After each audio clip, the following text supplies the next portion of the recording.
Yo, what's happening? I appreciate everybody checking in. We live on a Tuesday. Appreciate you guys tapping in with us. I got you guys. We're sitting in the war room, but we got a lot of information to kind of go over. Not only do we have a big name that is just basically expressed that he wants to get traded, we're going to touch on that. One of the best pass rushers, probably one of the best defenders in the league. We're going to touch on that topic. A lot of people are talking about it. In addition to that, we got a lot of coaches, either coaches that we're retaining, coaches that we're hiring. Pete Carroll is bringing on a little bit of family to kind of help out this coaching staff, and we're definitely going to talk about that because at the end of the day, honestly, we brought him on as our offensive line coach, and that's probably one of the biggest areas of need when it comes to the success of this football team. And so we're going to kind of break down their history.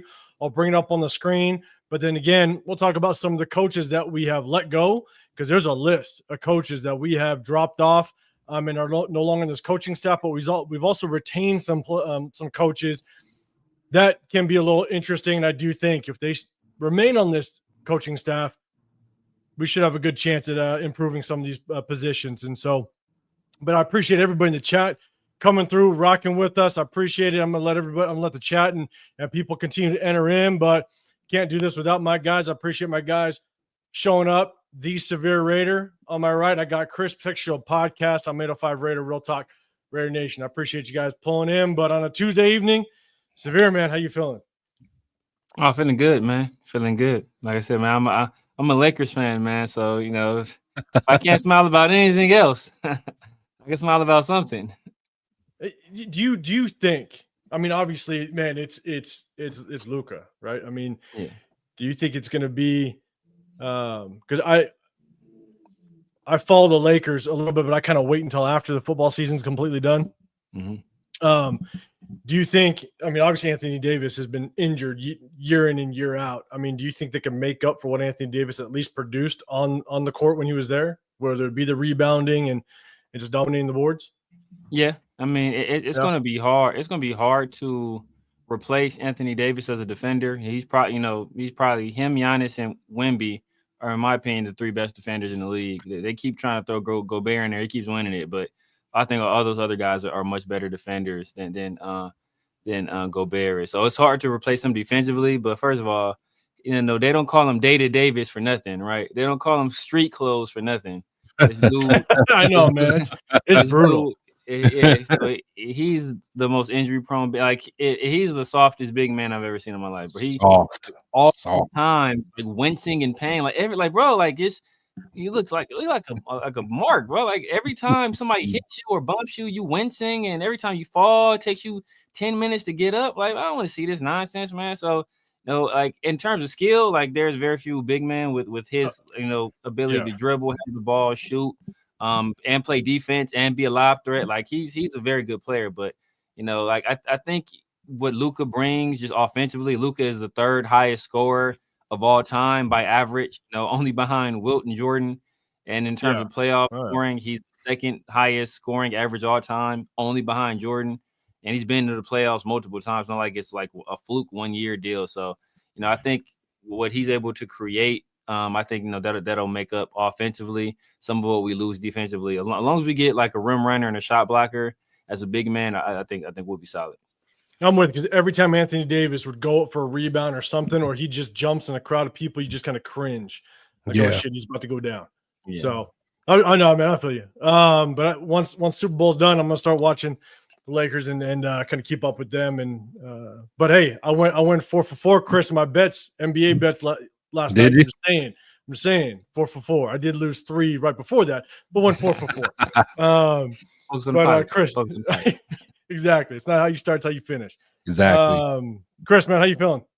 I'm good, man. I'm good. I don't have a basketball team like Severe, so I'm just trying to stay happy, man. Just listen to the Raider Nation, get excited about all these scenarios. Shit, I mean, you in Ohio, right? You in Cleveland, so it's like outside of football. Columbus. Yeah. I mean, Cleveland got a good team this year, though. The Cavaliers are good. Oh no, the Cavs are good. But I'm in Columbus, so I mean, I still rock with basketball, but I haven't really liked the team since like The Bulls, probably. Usually people in the Midwest after the that, Bulls. I really like Iverson. I like Iverson's Sixers team. But I mean, I was one of those guys. The Bulls was like the last team I liked, but then I just kind of like players after that. Okay. You know, so AI was my guy, man. That's my guy. Y'all got y'all's Kobe. I got AI. My boy. No, man. No, I appreciate. Yeah, I appreciate you guys pulling up, man. Hey, again, guys, we're gonna be going over really all the coaching staff moves. You know, we've retained some people. We've let go a bunch of coaches, and we're going to go through that list. And we're definitely going to break down a familiar name, Greg Olson, now the quarterback coach. You know, so we'll take a look at his history. Obviously, it's his third stint with us. You know, hate him or love him. He was the start of Derek Carr when he was here his rookie season. You know, and so I definitely have strong feelings about Greg Olson and in the position that he's in. You know, but we're definitely going to break it down. But first, we're going to talk about Myles Garrett, and that's going to jump into. But before we jump into that, we're going to hit up the chat, man. Raider Paul in the building. I appreciate you pulling up. Tony Shefford, what's happening, man? Appreciate you coming through. Raider Ryan in the building. Appreciate you. Huey P, always good, man. Always good. Am Sanchez as well. Let's go. Mark Salter, always rocking with us. Justin Brown. What's popping? Big 183. What's happening? Let's see. We got Daniel Kim. What's happening, man? Appreciate you pulling up. Jeff, any Raider boosters, guys? Make sure you guys go hit him up as well, man. He's all man. Jeff, I think was it last night before on a live for like damn near 5 hours. I swear, man, you crazy. Marathon. If you want marathon lives, go hit up Jeff, man. He does his work. Justin Brown in the building. Appreciate you. LS, man. What's happening? Let's go. Adrian as well in the building. Die Hard Raider pulling up. Just Raiders, baby. Make sure you guys go hit him up too. He's always throwing out content. There. Hit him up. Make sure you support. I think he does a Saturday morning show. He invited me last weekend, which was good, man. I appreciate that. And Un in the building. What's happening? Dre, it's good seeing you, man. Appreciate the support. 831 Raider as well. And me. Said it before. I think he said earlier he's a Laker fan, so he's pulling up. Got another Laker fan. Raiders for Chris. What's going on? Pillaging just for fun. Always good seeing you in the building. Big one. You also said go get Myles Garrett. Our quarterback room has to look like Marcus Mariota, Justin Fields, and Will Howard in the draft. Other first 3 rounds have to be day 1 starters. We're gonna talk about Myles Garrett. We're gonna get into it. Promise. Don't know. I think I said what's up with Justin Brown. Not sure if I said what's up, but I'll do it again if I didn't. What's happening, Adrian? Myra G. We waiting for the comment. It's going to happen. I know it's going to happen at some point, but I appreciate you rolling up. Jan N as well, man. Everybody. I appreciate everybody coming through. The truth in the building as well. Man, Desert Raider. If I haven't got you, Dave, Lauricia, I see you. I'm going to start highlighting people, and I'm going to say what's up to you as we keep going, but I appreciate everybody popping the bill. Make sure you hit that like button, subscribe. We appreciate you. I got Severe Raider on one side. I got Chris, the Tech Show podcast. Hit those like buttons and subscribe. And Chris, I think you do memberships too, man. So everybody, Chris does his memberships as well. Make sure you guys, take advantage of that, man. We're always trying to hit you guys up with some decent content and talking some Raiders. Always loving it. I see some history being made, and it was just made in the chat. I mean, I think Chris knows what I'm talking about, man. Some history was just made. Wait, did I miss something? What happened? Some history was just made. This is for the first time ever. What did I miss? I'll tell you after the show. All right. After the show? Oh, it's an after the show thing. All right. I saw it. Oh, wow. Wow. Okay. So let's do this. Salute all everybody. Salute Billy, everybody in the building, man. What's going on, y'all? Everybody's flying in. I see Raider Hawaii in the building. Man, 808's in the building. What's happening? Let's see. Desert Raider. Yeah, everybody, man. Jason Frady. Raider Hawaii. Billy Davis. All you guys. I appreciate everybody. SoCal Sal, I gotta say what's up to you, man. You don't miss nothing, Severe. You don't miss nothing. Daniel Moore, what's happening? All right. So you guys hit that thumbs up, hit that like button. All right, so let's get into it first. And Myra G, I'm gonna put that one up just for you, because apparently history was made. All right, let's talk Myles Garrett. Myles Garrett, obviously, I believe it was yesterday, and everybody went kind of wild about it. That he has basically notified the Cleveland Browns that he wants to be traded, that he's going to request a trade.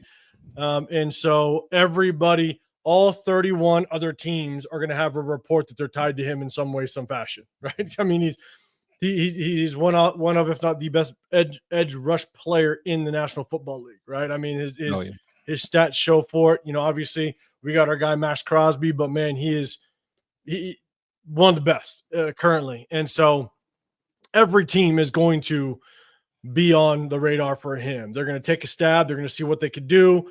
And a lot of people are tying him to us. They say, oh, you can match him up with Max Crosby and you know, just that type of force going after the quarterback, going after a Patrick Mahomes, a Bo Nix, a Justin Herbert could be nasty. And that's without question. It could absolutely be nasty. Yeah. But the question is he right for us, for our situation and what we have and all the needs? And so we're going to kind of jump into it. Chat, let me know. Just give me a yes or no. Would you want us to trade for Myles Garrett? Just give me a yes or no. I'll bring it up on the screen, but yes or no if you want us to trade for Myles Garrett. Let me know in the chat. And so let's do this. So I'll throw it to you first, man. What's your thoughts? Overall thoughts? I mean, we can go in 20 different directions with this, but what's your thoughts on Myles Garrett, on whether or not we should go after him? And what do you think it would take to go after and get Myles Garrett? And shit, would he come over here? Yeah, I'm going to do what Pete Carroll should have did, and I'm going to change the play right now. And I'm going to hand it off to Chris, because Chris I'm going to let Chris waiting. I'm gonna let Chris. Chris been chopping at the bit, man. I'm gonna do what Pete Carroll should have did. I'm gonna give it to the big dog. I'm gonna give it to the big dog. No, so just so everybody know, when we jumped in backstage and we were about to start this live, it was 2 shows in a row, man. As soon as Chris pops up, he's just like, "Oh, I'm ready for this one. Oh, I'm ready." And so, yeah, Severe, good move. I think got his Chris shirt on, man. He ready. Yeah, he means business today. Nothing but business. Oh my God. What's up, man? Yeah, man. All right, Chris, let us know. What's your thoughts on Myles Garrett? So, of course, I would love to have Myles Garrett. I would love to have Jesus Christ. I would love to have TJ Watt. I would love to have Patrick Mahomes. I would love to have Jaden Daniels. I would love to have Jay Jettas. But none of that matters. It has to make sense for the player. Everyone who's talking about that Myles Garrett should come to the Raiders, did you not read his little mini novel that he wrote so poetically to the Cleveland Browns fans and everyone out there? The main thing he said is he loves the Cleveland area, he loves the fans, he loves all that. But he wants to go to a team to go compete for a championship. What in your right mind, Raider Nation, makes you think that we are going to be a place that he would want to go to get a championship? Like since 2000, since year 2000, the team that has lost the most games have been the Cleveland Browns. They've lost 212 games since the year 2000. Guess who number 2 is? Anybody got a guess? You in the back. Yeah, you. What's your guess? The Detroit Lions? No, not the Detroit Lions. The Bengals? No, not them. Jacksonville? No, not them.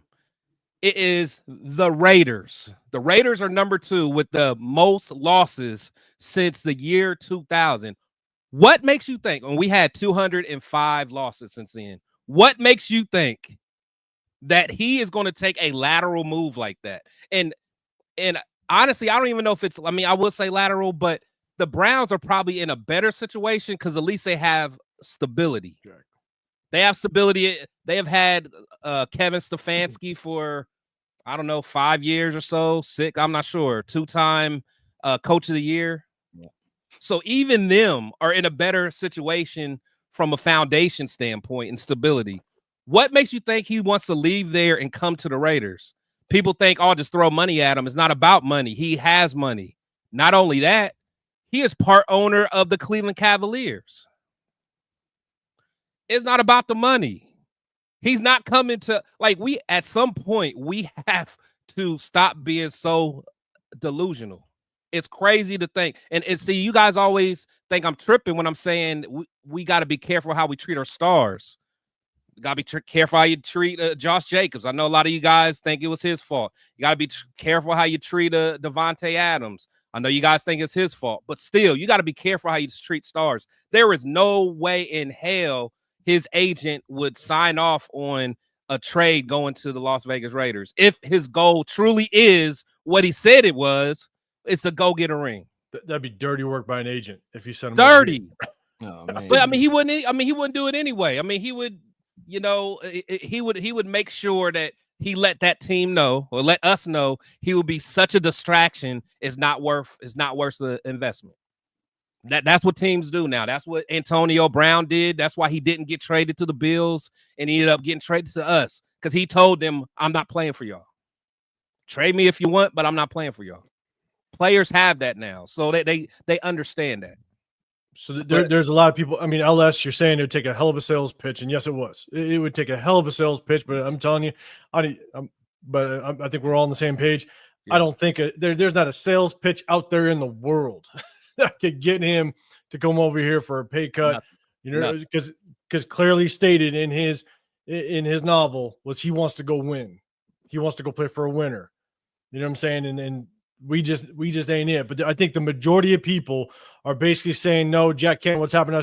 I see you said, yes, if the price is right and the contract, I don't think there's going to be a price right to bring him over here, to be honest. I mean, you could offer whatever you want, but honestly, I just don't think the price would be right. But I know what you're saying, Jack. Sacktown, just want to say what's up, man. Always seeing you. Appreciate you pulling up. But yeah, I think the majority of people are kind of on the know because of the fact that we have so many needs. And that's one of the biggest things you got to think of is that we have so many needs and so many holes and positions that we don't have the luxury of bringing in a high profile player like that. We just don't have the luxury to do it.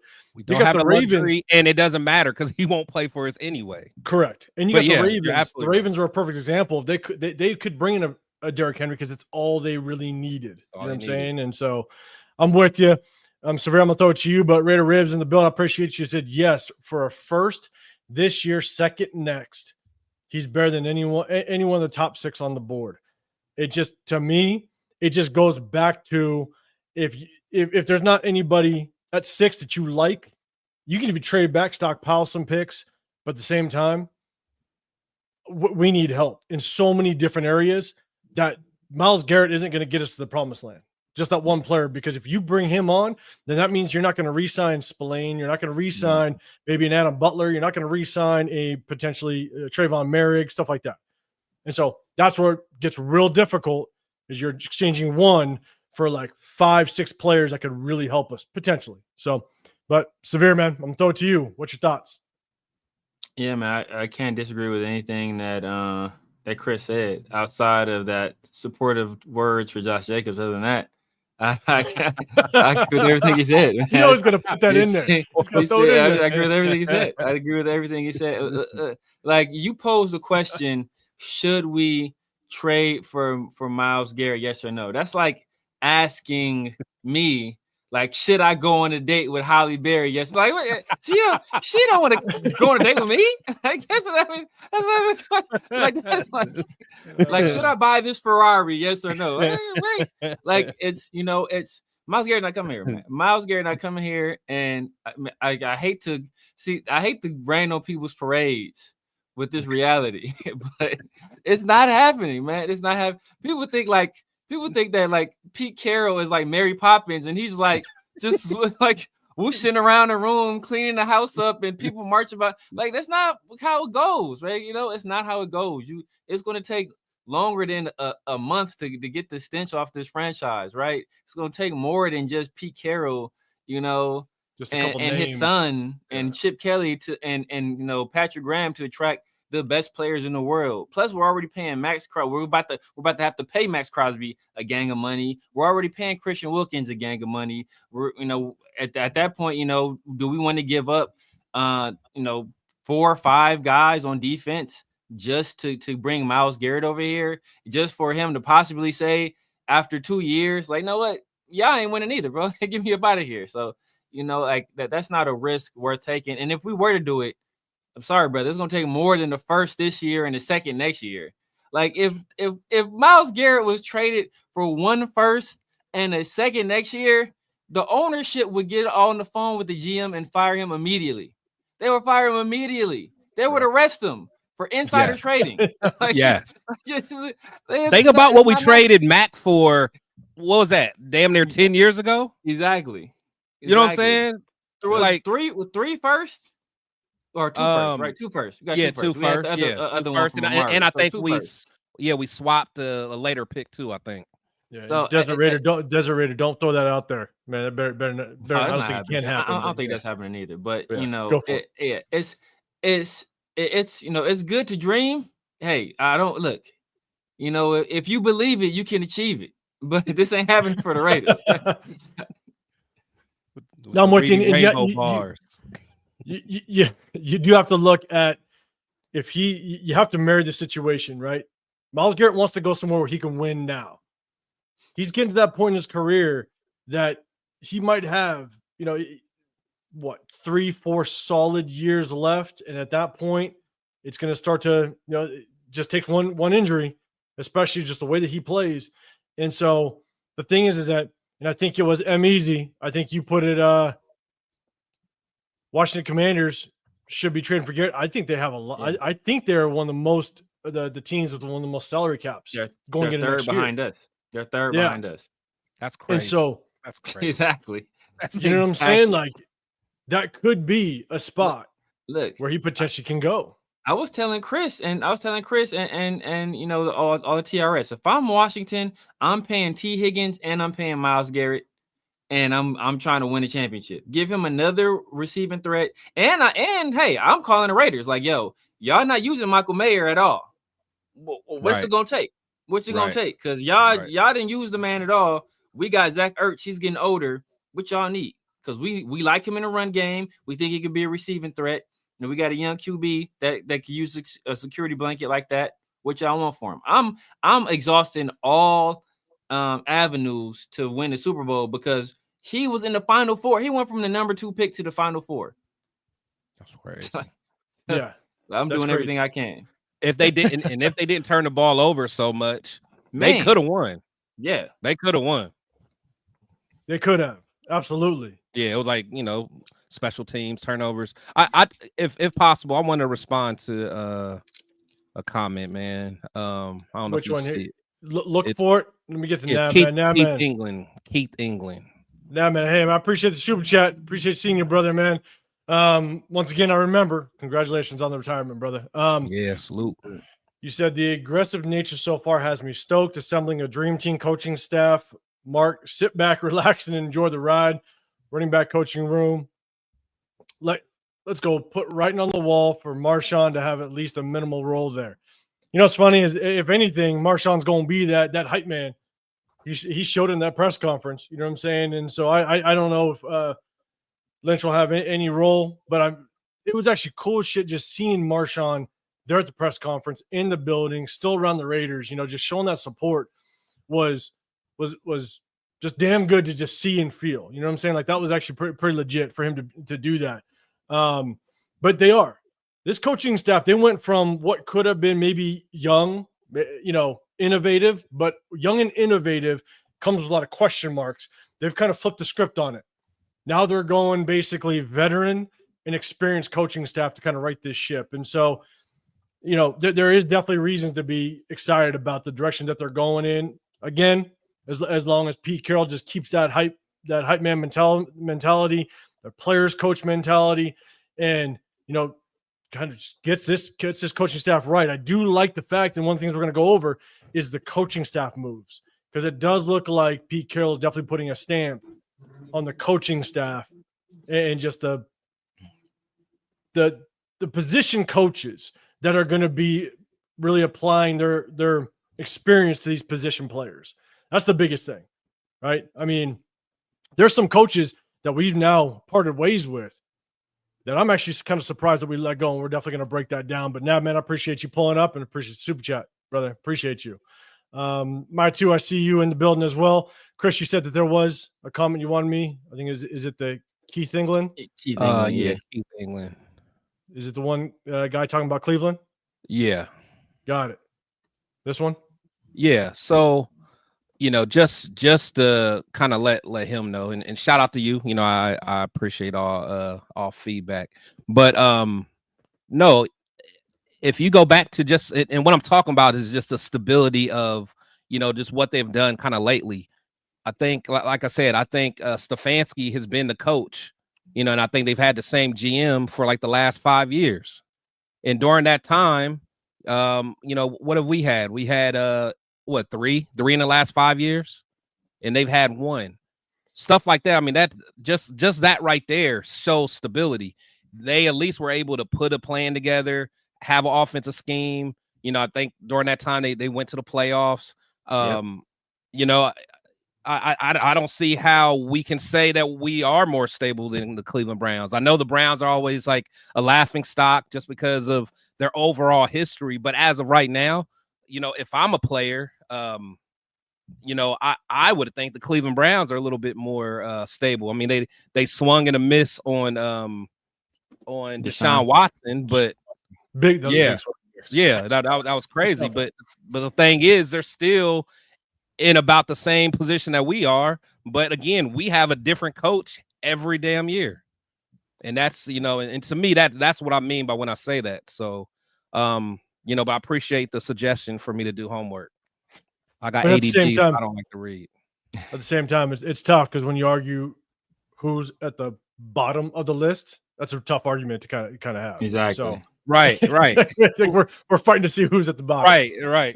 That's tough. My two in the building. I appreciate you pulling up. But hey, I appreciate everybody pulling up. We're going to start talking about coaching staff real quick. We kind of talked definitely about Myles Garrett. And I think at the most part, and again, guys, correct me if you guys disagree or if you think different. But I think at the end of the day, there's two different ways to look at it. One, will Myles Garrett want to come here? I don't think so. Not even close. Right? Makes no sense for him to come here at all. And I think we have way too many holes and needs to make sure that we address besides getting one player on the opposite side of Max Crosby, because that's not going to get us anywhere, in my opinion. You know what I'm saying? And so we have so many needs on the offensive side. We got to get we got to get a second corner. We got to get more linebacker help. If Trayvon Merrick, if Isaiah Polamau, if Nate Hobbs, if they all walk, we got secondary help we got to address. You know what I'm saying? And so at the end of the day, as much as it would be nice, Severe, I think you were saying, yeah, it'd be nice. I want to go buy that Ferrari. Yeah. Well, shit, I don't got the means to go get that. It just doesn't make any sense. So that Pinto, he ride that Pinto, man. And at the same time, all 31 teams are going to try to figure out ties to Myles Garrett. But Easy, I think you did say, potentially Washington Commanders might go after him, and they got the money to do it. So the Eagles, I'm scared that someone like the Eagles get them, man, or even like I said, Detroit, over there with Aiden Hutchinson on the other side, that could get nasty too, or the Chiefs. I mean, I don't know. That would be real. Yeah. Nah, man, I appreciate the super chat again. You're saying Marshawn the Bill and Scream Raiders at the pressure says a lot to me. Yep, Browns are a shit show. MG has no place at the Shield. Yes, I'm with you. I'm with you, man. And yes. Not only Marshawn yelling the Raiders, but also Pete Carroll's reaction to it just kind of showed what kind of guy he is. So yeah, 100%. But I mean, I appreciate the super chat. I appreciate you popping in with us. Yeah, man, always good seeing you. Real quick, Jack Kenna. Before we get to the coaches, we'll talk on this, Jack Kenna, because you're always in here too. Also, Rare D podcast. I appreciate you coming up. Yeah, man, guys, go check him out as well. He's always throwing content out there as well. Always good to create just a little community of content creators. So, man, Raider D, I appreciate you pulling up. Jack Kenny, you're asking, what free agent quarterback do you want with Chip Kelly's offense? Me, Fields, plus still draft one. I was about to say Blasphemous. severe earmuffs Blasphemous. about that Fields. You see Samir's little his eyebrows start twitching. Yeah. Blasphemous, man.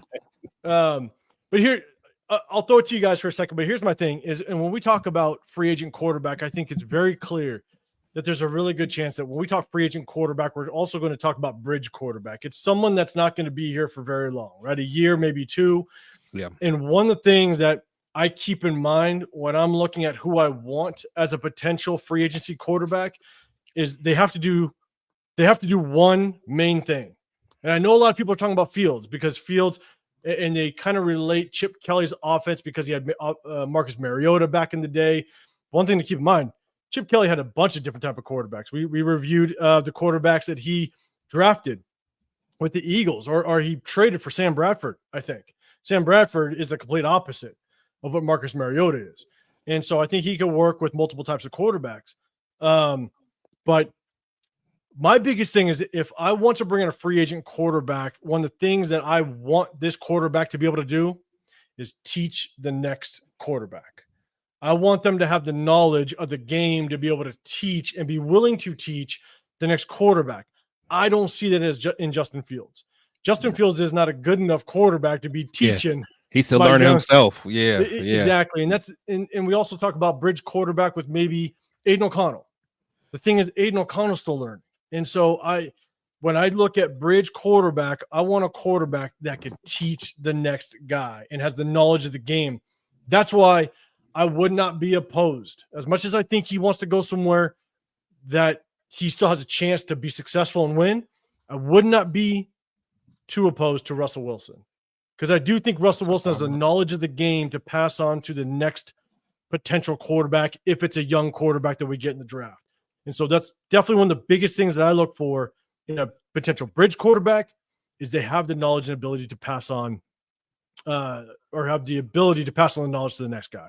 So that's just my big take. That's why I really don't want Justin Fields.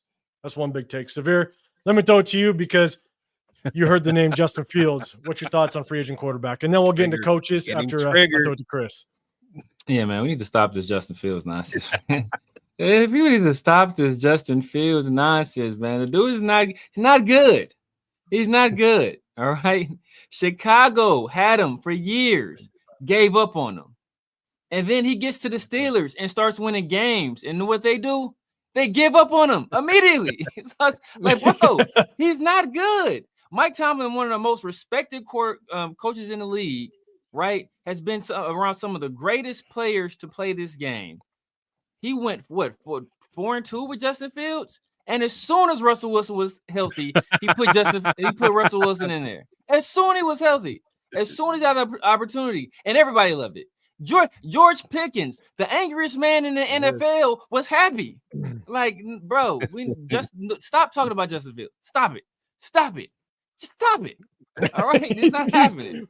I wouldn't be opposed to Russell Wilson, but it's at this point, it's like at this point, I'd rather just if we're gonna go young, I just go young. Because I think Raider fans have this like they're disillusioned that we have the ability to win. Like either Pete Carroll was talking about they trying to win now. It's like, oh man, if Pete Carroll said it, he's gonna no.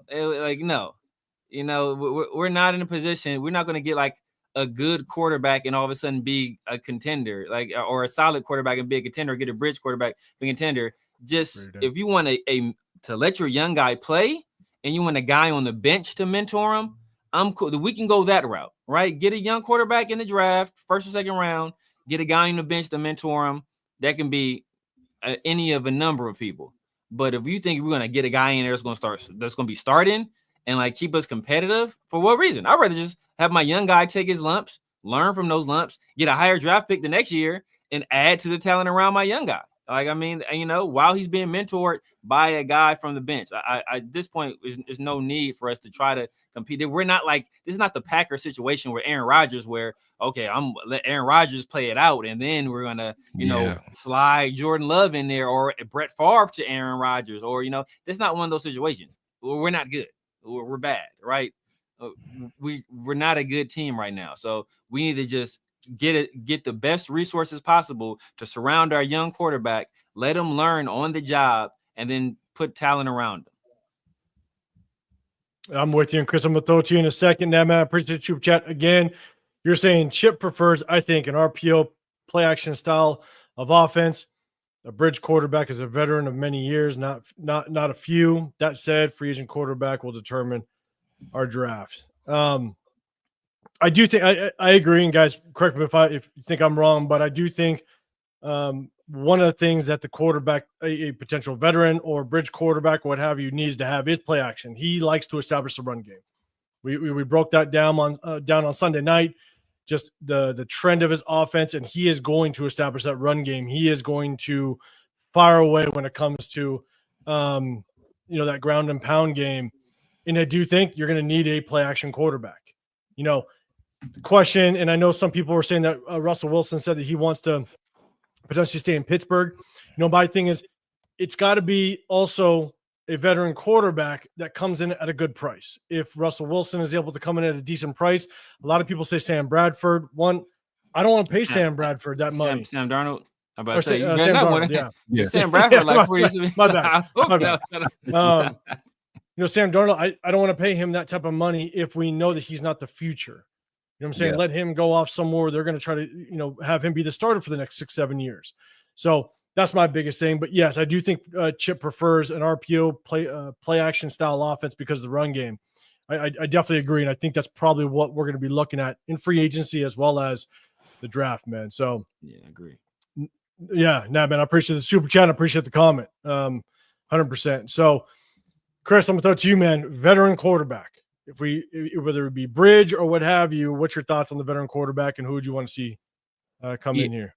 Yeah, honestly, I still like the idea of Russell Wilson. I mean, I really do. I understand, the hesitation and the pushback.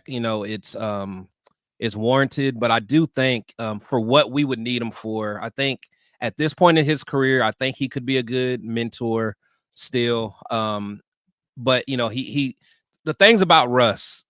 He does have the right work ethic. He has the right study habits. He's a pro. And just like what you said, 805, we're going to be in a system where we're doing a lot of play action. I mean, Russell is love him or hate him, that's where he's at his best. He understands he understands that. I think he does it well. I really feel like he could be all right. But again, it does depend on what his what his pay demands are going to be. But I'm with you. Sam Darnold, man. For what he's going to want. It's one of those things where it's like that Matt Flynn or Matt Schaub or whatever. Like they had that one little year and they just kind of tease you, and then you pay them, and then they go back to who they really are. You know what I'm saying? And I honestly, I just never really liked Sam Darnold. Just last year, he was third string at one point for San Francisco. Like, he's really not that guy. He had a good year this year with Jay Jettas and them, but I guarantee, man, when we see him play for another team without that elite star, I'm not, I don't know. He doesn't excite me. And the one thing I'll say about Sam Darnold is it's tough, right? He came out of USC, a lot of hype. Everybody drafted him thinking he was going to be the next best thing. I think he went to the Jets first, right? Yep. My biggest thing is when it comes to a quarterback, there's so many things that need to be in place in order for a quarterback to actually have success and thrive. It's got to be weapons. It's got to be an offensive system. It's got to be a competent offensive coordinator to be able to get the best out of you and understand your strengths, your weaknesses, and make sure that you can put everything together and you find success. So there's so many things that have to go right. I think he was in a great situation over in Minnesota, right? Kevin McCarthy, right? The coach over there. Kevin O'Connell. Yeah. Kevin O'Connell. I think he's now established himself as a good head coach. He's established himself as a quality offensive coordinator, running those plays over there. But they had a decent running game. Obviously, one of the best receivers in the NFL over there, and so they just had a lot of pieces in place for him. That line was pretty good. Yeah, they had a lot of pieces in place to really help him thrive. And so, again, not to say that he couldn't do it over here if we can't put some pieces together. But the thing is that I just don't want to pay him that money. and you know, Chris, to your point, that's I think that's kind of what you're saying. Real quick, what do you think that Chip Kelly is going to be? I guess more of a severe question. You think Chip Kelly is going to be the type of OC that's going to work around the talent he has, or is he going to need a certain type of talent for his scheme? He's going to work around the talent he has. I mean, that's one thing. That's one thing I respect about him. He'll work around the talent he had. Like last year, he used a lot of he more than he ever has before. A lot of 2 tight end formations in the run game. He does creative stuff with the wide receivers in the run game. He designed, he was at UCLA. He designed basically our whole offense around Greg Dulcich, who was a move tight end, much like Brock Bowers, except nowhere near as talented.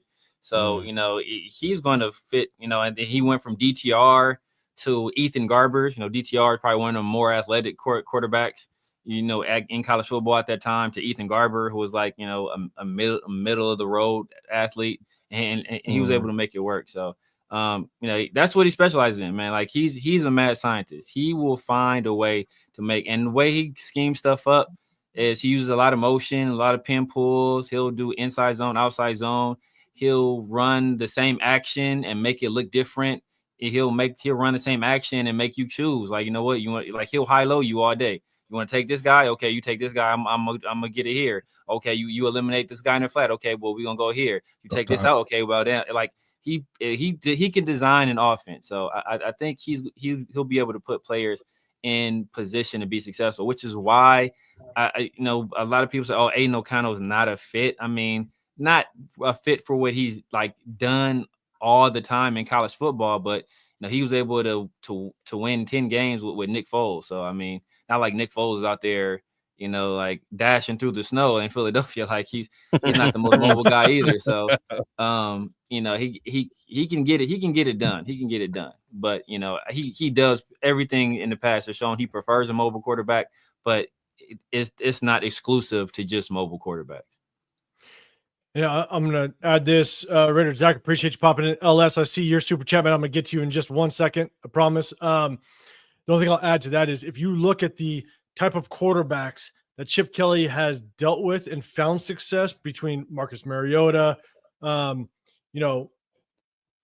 he drafted Sam Bradford, and then all of a sudden Will Howard that he had at Ohio State, not the most mobile quarterback, obviously had a lot of weapons. But he's found success with multiple types of quarterbacks. And so, Severe, I think to your point, he does a really good job of adapting to what his talent is and then starts to kind of get his pieces in place, which I think is going to be good for us, especially given the fact that we definitely got a lot of holes to fill. Real quick, guys, I'll try to answer this and correct me if you think I'm wrong. You said Russ isn't the best teammate, in my opinion. Also feels as the type of backup QB who can come in and win you a game or two, but he's been figured out. He can't pass the ball. Yes, he has been figured out. That's the hard part, is when he went over the Steelers and he had some success, a lot of defensive coordinators need to understand what does that new offensive coordinator want to do with Justin Fields. And so it takes some time. It takes 2-3 weeks to really understand what the trend is with that defense. And so then that gives quarterbacks time to find some success. I hope that Russ kind of got checked a little bit through his process of Broncos and the Steelers. If someone can check him, that's Mike Tomlin. And so, maybe he was not the best teammate, but hopefully that switched gears a little bit with his stint over with the Steelers. Because again, if someone's going to check him, it's definitely going to be Mike Tomlin. Yeah.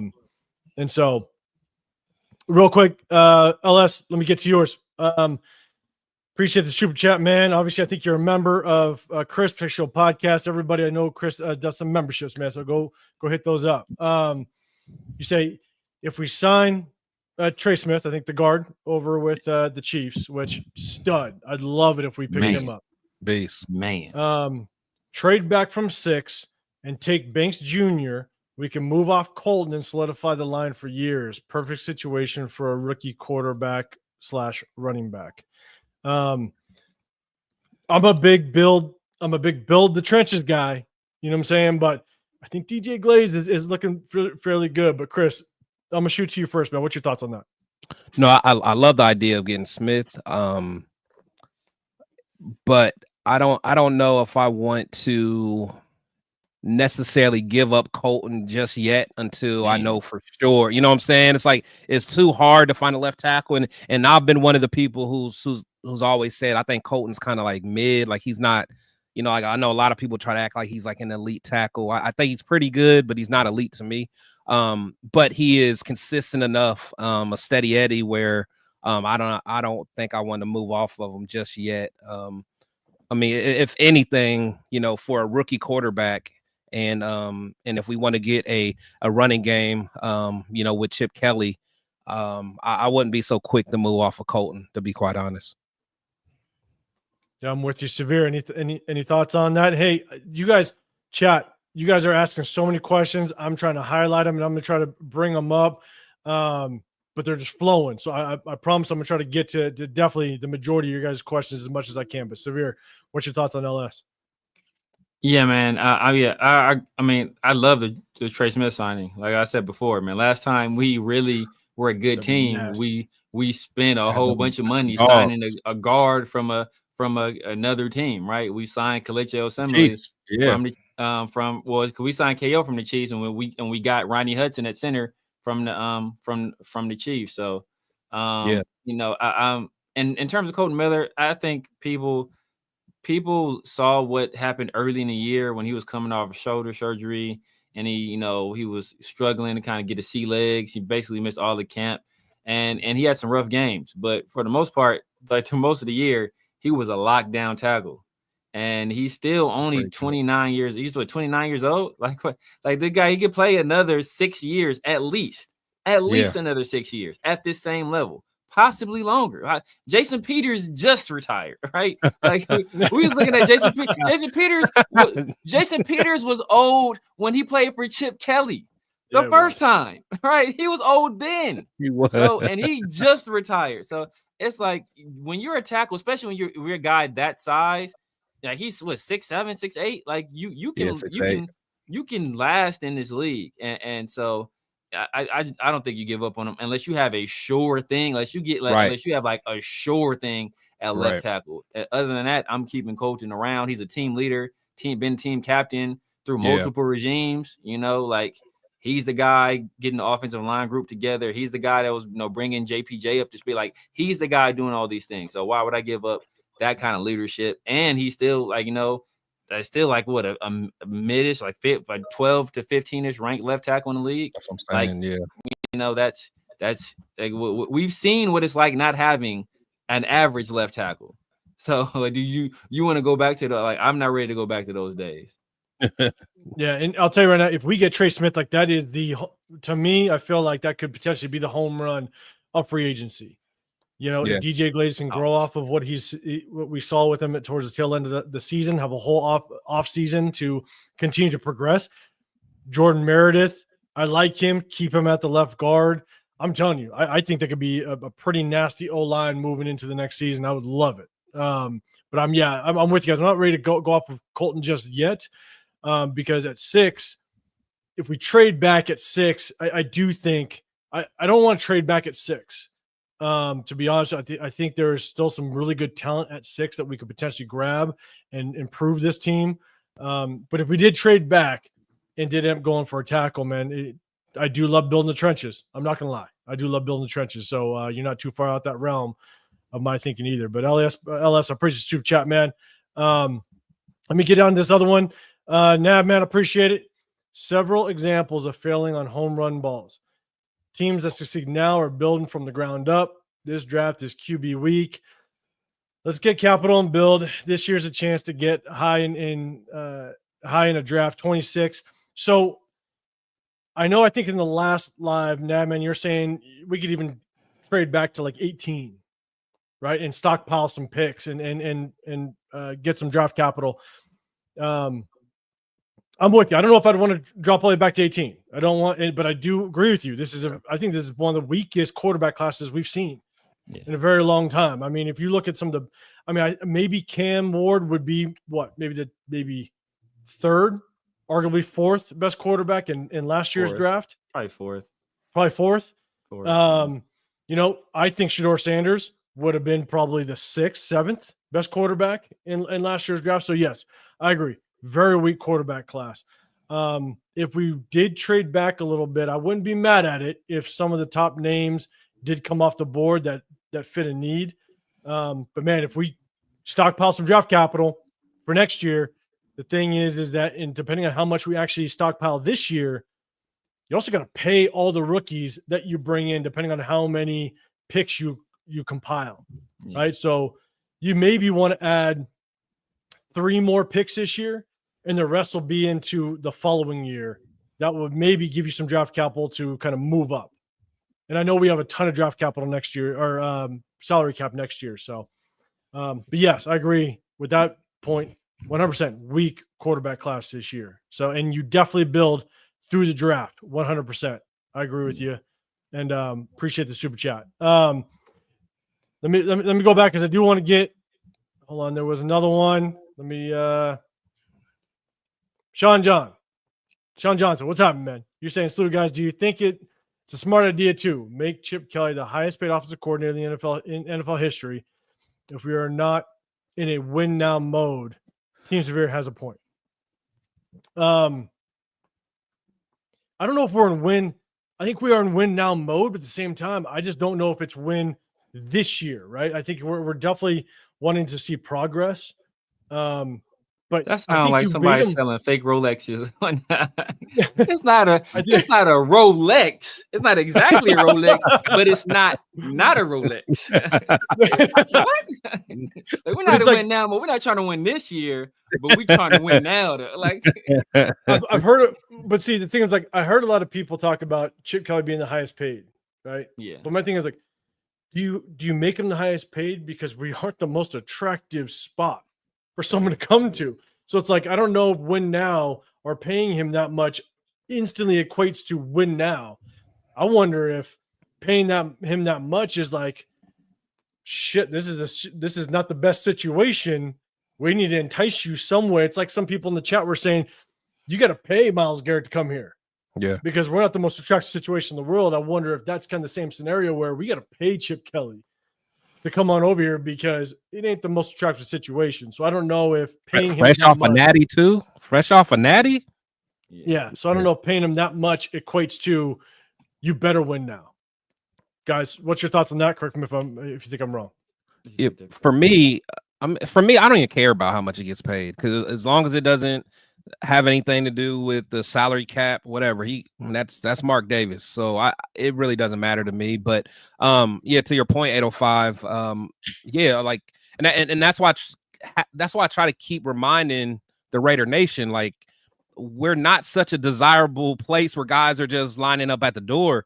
You're going to have to, pay. You're going to have to offer some kind of extra incentive to go above and beyond than what they can get somewhere else. Like, Tom Brady's probably not going to do nothing with this organization if he wasn't getting ownership. Like, that's the only reason Tom Brady's here is because he's getting ownership. That's how you get stuff like that. John Gruden probably was never going to come back unless you give him 10 years, $100 million at that time, which was crazy. So it's like that's just who we are. We've always been like that. We've always, ever since Al Davis, we've had to overpay to get people here because we're just not what I think a lot of our Raider fans think we are to the outside world. There's a word for that, Chris. It's called a trick. Right. It's called a trick. That's what the Raiders been tricking. Hey, you want to hang out with me? I got I got you some shoes. I got you this Birkin. Like, fly out, get flued out. I got fly, yeah, exactly.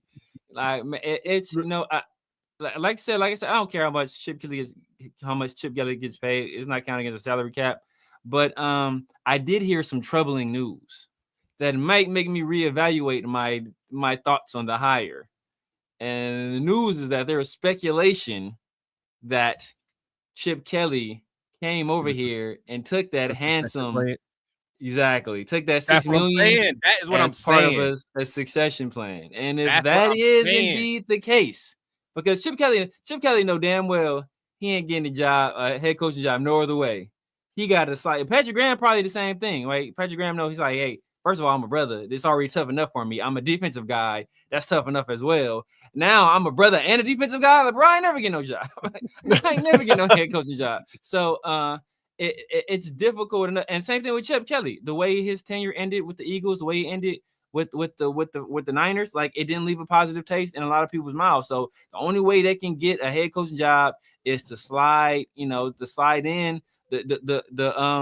trap door. They gotta have the secret path and figure out some way. And this was like they see it's like, what's that girl's name? Anna Nicole Smith that married that old ass white guy. That's what they did. They married this old ass white guy. Like, as soon as this motherfucker died, I'm in there. Oh man, I'm in there. And I said Pete Carroll gonna pass away, but like, bro, you old. Your time is coming. Your time coaching is coming to an end. And when that music stops, I'm already be here. I'm already be here. And that's the calculation. That's the calculation. You might not be wrong. You might not be wrong. I'm with you. And guys, chat, you guys are flying. I appreciate you guys. My two guys over there, they're talking too much. That's what's happening over here. These two guys, I can't get through these goddamn chats. My bad, y'all. Yeah. So 831 Raider said severe, and no disrespect, 831 Raider. Severe, what's your thoughts on DTR? I'm gonna try to fly through these. I liked DTR coming out because I seen him play, and DTR is a guy. In terms of intangibles, he has every intangible you want. Great kid, great leader, tough as nails, works hard, cares, is a good teammate, shows up. But there's a cap when you don't have the requisite talent, and I don't think he has the requisite talent to be a top quarterback in the league. I was hoping he can be like a Jalen Hurts type. I was hoping he could be that guy, but he's not going to be that. He's going to be a hell of a backup for years to come. He's going to run scout team, or if you're running against a mobile quarterback, he's going to run that scout team like nobody else. He's going to give 100% effort on every play. He's going to make you better because of the effort he gives on those reps. But if you're asking him to line up under center on Sunday and win you some games, I don't see that happening with regularity. Yeah, I'm with you.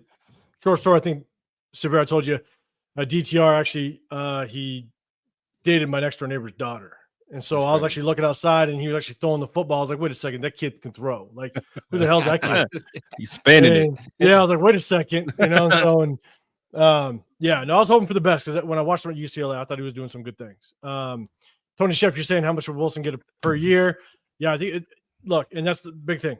If it's way too much, I think Arnie Garcia said he wants 25 per year. Yeah, there's a big.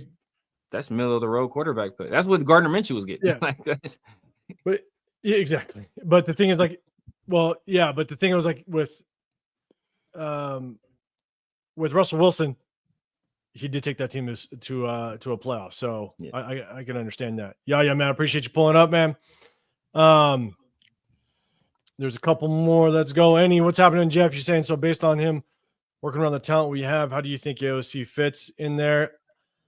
I honestly, for me, I think he doesn't fit enough to where we have to address the quarterback position. I think we have to address it in the draft. I think there needs to be priority because I'm not in the boat of putting my eggs in that basket of AOC. I just can't. So, my two, good seeing you, man. What about Minshew? He's mobile, and yeah, too soon. Okay, let's wait for the draft. Let's wait for the draft. Chris for Raiders. Hey, I think Chris for Raiders. You started a YouTube channel, guys. Go hit him up. Go help him out, man. I think him and Jeff, any Raider boosters, they always go live and they do their marathons over there. So go help them out, man. I think there was hold up. I hate to go all the way down the bottom. But LS, I appreciate the super chat, man. He said the Raiders or the restaurant with the failed health inspection notice on the window. You got to give the food away, and even then, people don't want it. Yeah, that's true. That's true. That's tough. That is tough. Raider Fallon, I appreciate you, but LS appreciate the super chat, man. Hey, Yeah, we all done been there. Right. Hey, it's people in their house playing PlayStations right now because of that. PS5 ain't gonna buy itself. It ain't gonna pay for itself. Right. Oh man, let's go. Cool, Kevin, the building. I appreciate you, Teddy 707. What's going on, guys? I know this comment was like 13 minutes ago, so Chad, I'm trying to keep up. Give me a quick rundown of what we hired. We about to do that, but man, the chat has been live. You guys have been rolling. Salute to y'all. Appreciate you. Yeah, 100%. I'm trying to do my best to kind of rock with you guys and get as many on the screen as possible. So, but we are going to go through the hires and salute to everybody in the chat. I got make sure you guys hit that like button, subscribe. We got Chris Textual Podcast. I got the Severe Raider. I'm 805 Raider. My channel's Real Talk Raider Nation. Make sure you guys hit that like button, subscribe, turn on those notifications. We hit you guys on Tuesday evenings. We also try to hit you guys on Sunday. I think we're going to talk about this Sunday because obviously it's Super Bowl. So we'll talk about it. We'll see when we want to potentially jump on, but make sure you hit that notification so you guys do know when we do go live and hit you guys up. Dixon started in the building. I appreciate you pulling up. And Marty Mart, what do we do with Jack Jones? We find his replacement. That's what we do. And hopefully we find in the draft. So that's just my take. Honestly, yes. But what piqued my interest piquing more interest. I like it. What was that all these other coaches got fired. Everybody was let go for the most part. One of the people that was kept on so far, right? This all could change. This is a very fluid situation. But as of right now, one of the people still on staff is who? Marvin Lewis. Hold on. Marvin ain't gonna stay. I don't think. Here we go. Think so. Yeah, we're gonna get into it. Yeah. I mean, one of the people still I think here. they just didn't make the phone call yet. Okay. Yeah. So like I said, if we do end up keeping Marvin Lewis, which I said, it's a fluid situation. I don't think I thought Ricky Manning was safe. You know, me too. He showed up to his press conference and everything, and then you know, he knifed him in the back, and you know, and then brought on his son. You know, and if you bring on his other son who just got fired, I'm gonna start questioning some things. But if Marvin Lewis is still there, I can see him being there, you know, to kind of help with the day-to-day stuff on defense. Also to be, you know, a guy that can connect to Jack Jones, because the talent is there. If you can reach Jack Jones and get him to play disciplined, the talent is there. It's just, you know, just getting somebody that can reach him. And then I think him and AP got too close. I think Marvin Lewis is more of a firm hand than Antonio Pierce is with him. And so maybe that may work better, but you know, best case scenario, we're able to get him off for like a 6-7 round pick or something. I think that's best case scenario. Yeah, I'm with you. So let's jump into the coaches. So we definitely have some coaches that we have let go, still some coaches that we have retained. And so as we start out, the coaches that we've let go, Cadillac Williams gone. Not surprising. Yeah. Our running back room was an absolute disaster all season long. And so not surprising. Edgar Bennett's a surprise. Yeah. He's definitely surprising. Surprised. It's surprising not. He's been here a long time. He's like, bro, I ain't about to deal with this no more.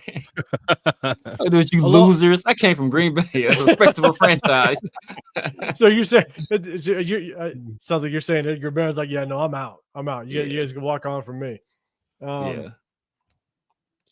So Edgar Bennett out, but the thing is, like, you know, you look at what Jacoby Myers was able to do. Like he definitely at least had somewhat of a hand in developing him and turning him into basically a number one, which you got to love that out of him. Assistant tight end Mitch Singler, got it. He's out the building, but when we talk about who we've retained, that's definitely a bigger topic. Assistant quarterback coach Fred Walker, he's out the building. Advisor Norv Turner, he's gone. Not surprising. I think his Scott Turner took the passing coordinator job with the Jets. I think that's the job he took. Maybe, I'm not sure. I did see him linked to somewhere. You got assistant D-line. basically worked, I think, with the edge rushers, Andre Carter. He's out the building. Inside linebacker coach, Mike Caldwell. He's out. Cornerback coach, Ricky Manning Jr. He's gone. Assistant DB coach, Josh Phillips. And so we talked about Edgar Bennett, Cadillac Williams, Severe. What's your biggest surprise, I guess, with the coaches out the building? Like I said, Ricky Manning Jr. I think he is a guy that I think he had a good relationship with the players. We saw a leap from Ja'Cory Bennett. Now we also saw some regression from Jack Jones, and we really don't know, what DCAM would have been or what he wouldn't have been, because he was kind of thrown out there in the fire in a situation where I don't think he was necessarily ready. But I think just his past, he worked for Pete Carroll in the past. He worked for the Jets, and they had some pretty good success with corners, and we were able to bring him over here. So I thought he would be a guy that stayed. But apparently, and there were reports out there saying, like, he's a guy that's going to be retained. And the Raiders keep. I don't know if it's the beat writers being trash or the Raiders like leaking some. Man, the Raiders just leaking some faulty information, because every time somebody safe, that's a sure sign they ain't lasting through the week. No, I'm with you, Nabin. I appreciate the comment you're saying. I have a good authority to say Bobby, Malcolm, Epps, Bennett, Hobbs all be re-signed to a unique group deal. No details yet, but it's interesting. Patrick Graham coming back, I do think, is going to help with some of these names come back. Continuity is definitely key when it comes to defense, not having to learn a new system. It definitely helps the player's progression. And so we could probably bring some of these guys back on some proven deals or just some one-year deals to kind of keep this continuity. So bringing Patrick Graham back could get some of these guys back. So definitely appreciate it. And then Chris, I'm gonna get to you in just a second. Then I'll just go Chris Mob 420. Appreciate it. You said, "Hey guys, what do you think about DTR, Tyrod Taylor? Would you be interested in signing Jameis Winston or Mason Rudolph?" We just talked about DTR, man. I think Severe touched on that. Just kind of about he's kind of a backup potential practice squad guy that's going to help you kind of prep for some of the mobile quarterbacks. But Jameis Winston. I don't know if we're good enough. I don't know if we're good enough to be eating W's here in the Raider Nation. But Mason Rudolph is an interesting name as a definite backup. Mason Rudolph, because he's a veteran. He could teach the next guy. He's definitely an interesting name to throw out there. But yes, I like the sarcasm with Zach Wilson. So, but I appreciate the comment, man. So Chris, man, any big surprises on the coaches we let go? Yeah, I think I agree with the Ricky Manning, but to me, Edgar Bennett too. Just because he's been with us so long. I think it's been 7 seasons. He's just kind of been like a staple. But then again, it's not like we've had many big wide receiver years. I know Tay had that 1 year, his first year with Carr, that he got off. I do think he kind of made a way. I think Aguilar had like one nice little, Aguilar had a nice little year, and he kind of did what Aguilar and Zay Jones paid. And Zay, Aguilar and Zay Jones paid. Zay Jones. Hey, and Zay, that man deserves a bust. Man. And then he have he had Minshew rocking for a while. So he's been a staple. So I'm just surprised to see his name on there. But besides that, nothing else really jumps out at me. But shout out to Cool Kev with his comment, man. He said we would have been better off having Cadillac Williams and Edgar Bennett than Madison and Zamir White. Yeah, right. Having them actually as a running back. Exactly. Not facts. Gruden had to run Cadillac into the ground that first year. Right. Cadillac got 4 flats now. What's going on, 805? Appreciate you pulling up the 805 Raider. So let's flip to just the other side, and then we're going to get into the new hires. Okay, we're going to get into the new hires, but Luke Steckel, he's retained. Obviously, Brock Bowers broke out. Gerald Alexander, safeties coach, he's retained. What's very interesting is Joe Philbin is still listed. So if we keep Joe Philbin, but at the same time, we have, and we'll talk about it, Pete Carroll's son coming on as the offensive line coach. That might be a very interesting tandem to kind of see if that remains. And so that'll be interesting. Obviously, we saw success towards the second half of the season with the offensive line. Joe Philbin obviously had a hand in that, but at the same time, we finally saw some consistency with the health on our offensive line. After that Cincinnati game, 3 offensive linemen went down in the same exact game. That's nasty work. You're not going to be able to do anything with that. Yeah. But after that game, you start to see consistency. They started to build some chemistry, and when you talk about offensive line, you're as strong as your weakest link on the offensive line. And one thing you need is consistency. You need health.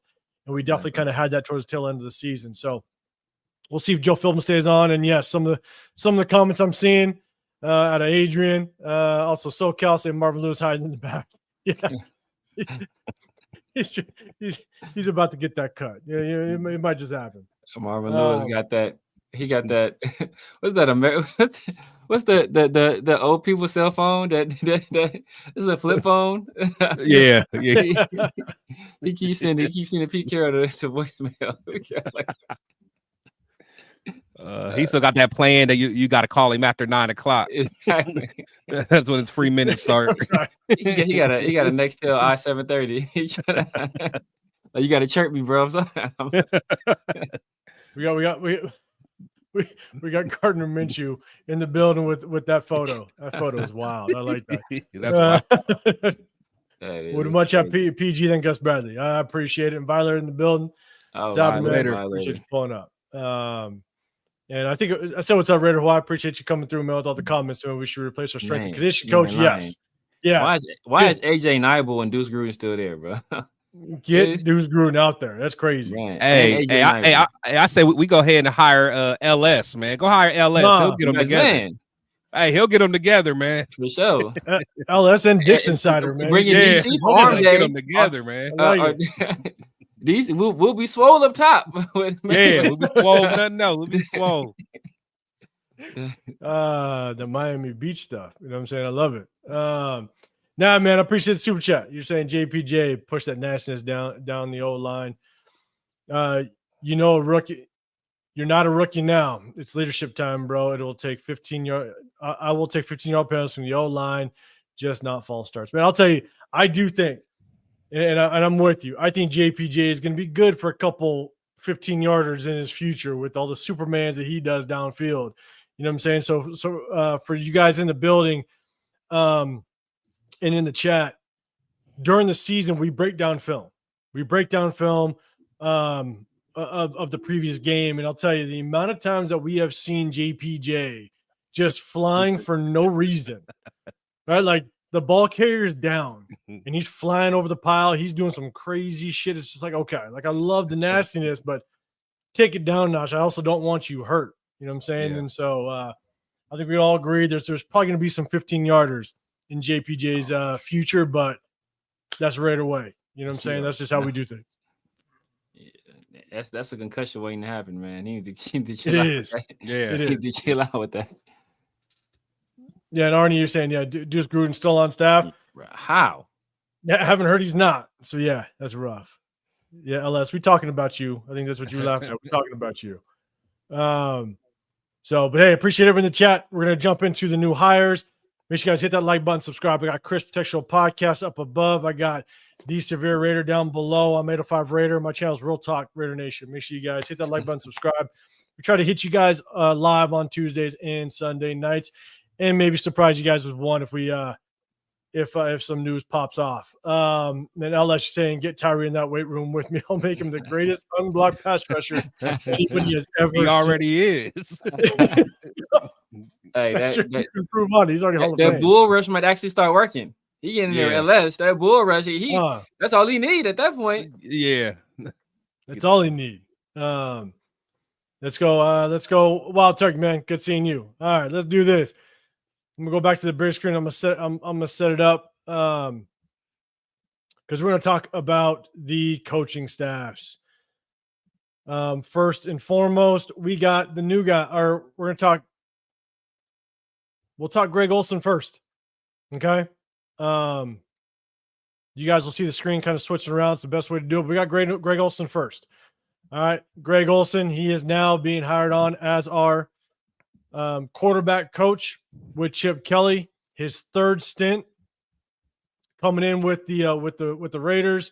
James Farper, good seeing you, man. Moses as well. What's happening? Appreciate you pulling up. Freddie Chavez in the building. Let's go through, and we're going to talk about his stint as a coach.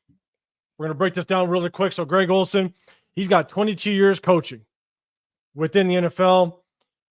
Greg Olsen was a football coach in the National Football League from 2001 to current 2023, or basically last year. I think last year, I think he was actually with. Well, shit, did he take last year off? It says 2023. I don't know if he was actually with anybody last year. Yeah, I don't know. But they're saying his last stint was with the Seattle Seahawks, which is very interesting because that's when Geno did actually pretty damn good. That was kind of his breakout year with Seattle, which was damn good. So let's kind of go down to his history at the bottom. Start out with San Francisco in 2001 as a quarterbacks coach. You jumped to Chicago, to the Lions for 2 years, then the St. Louis Rams as the offensive coordinator for 2 years. He was the Bucs quarterback coach in 2008, moved offensive coordinator for a few years to 2011. Assistant head coach, quarterback coach for Jacksonville. Then, I think we all know, offensive coordinator for the Raiders. That was the year that we brought on Derek Carr. Love him or hate him. And then in 2015, moves to the offensive coordinator for the Jacksonville Jaguars for 2 years. Then with the Rams as the quarterback coach in 2017, which who was the quarterback in 2017? I believe it was Jared Goff. I think it was Jared Goff. Yeah. Back with the Raiders with John Gruden. Back with Derek Carr as offensive coordinator. And then back with the Rams as the senior offensive assistant coach. And then in 2023, he was the quarterback coach. So obviously a very extensive history as a coach on the offensive side. My biggest thing. Scroll down from 805 real quick.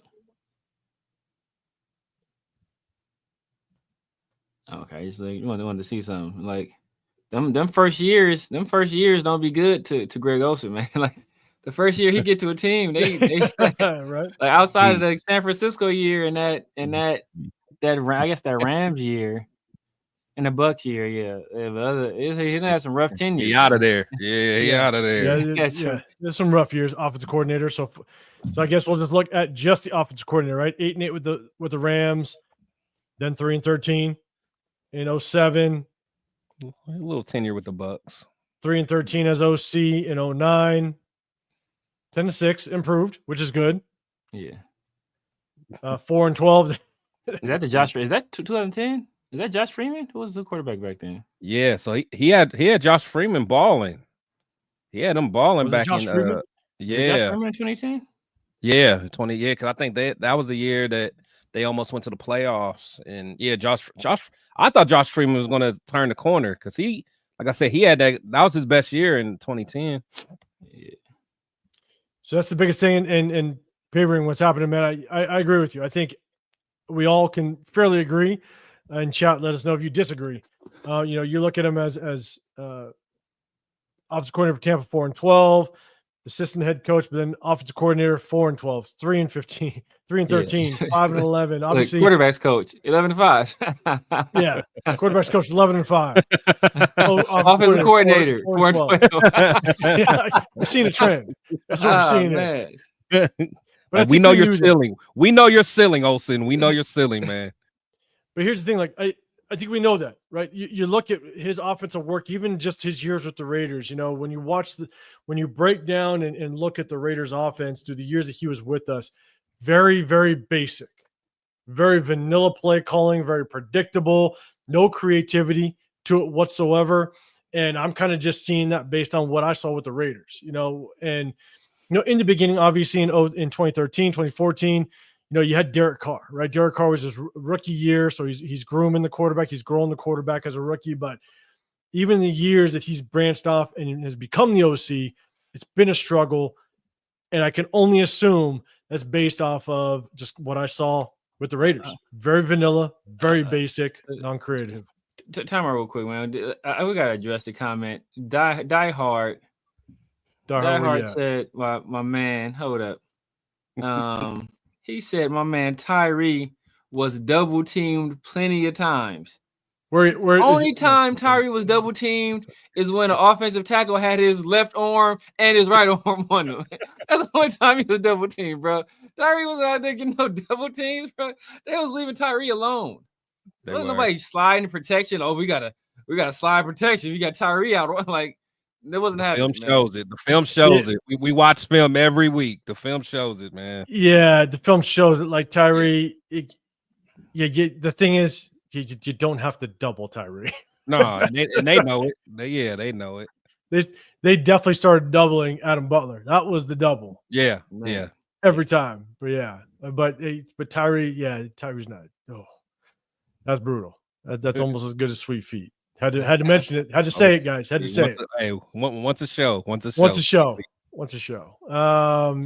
James Little, appreciate the super chat, man. He says Greg Olsen is like herpes. That's an OC. I'm good. Man. Keeps on giving. The gift that keeps on giving, 100%. Chris for Raiders is saying as a play caller, Olsen was not good. Let him develop quarterbacks. That's what the Raiders need. And look, one of the good things is that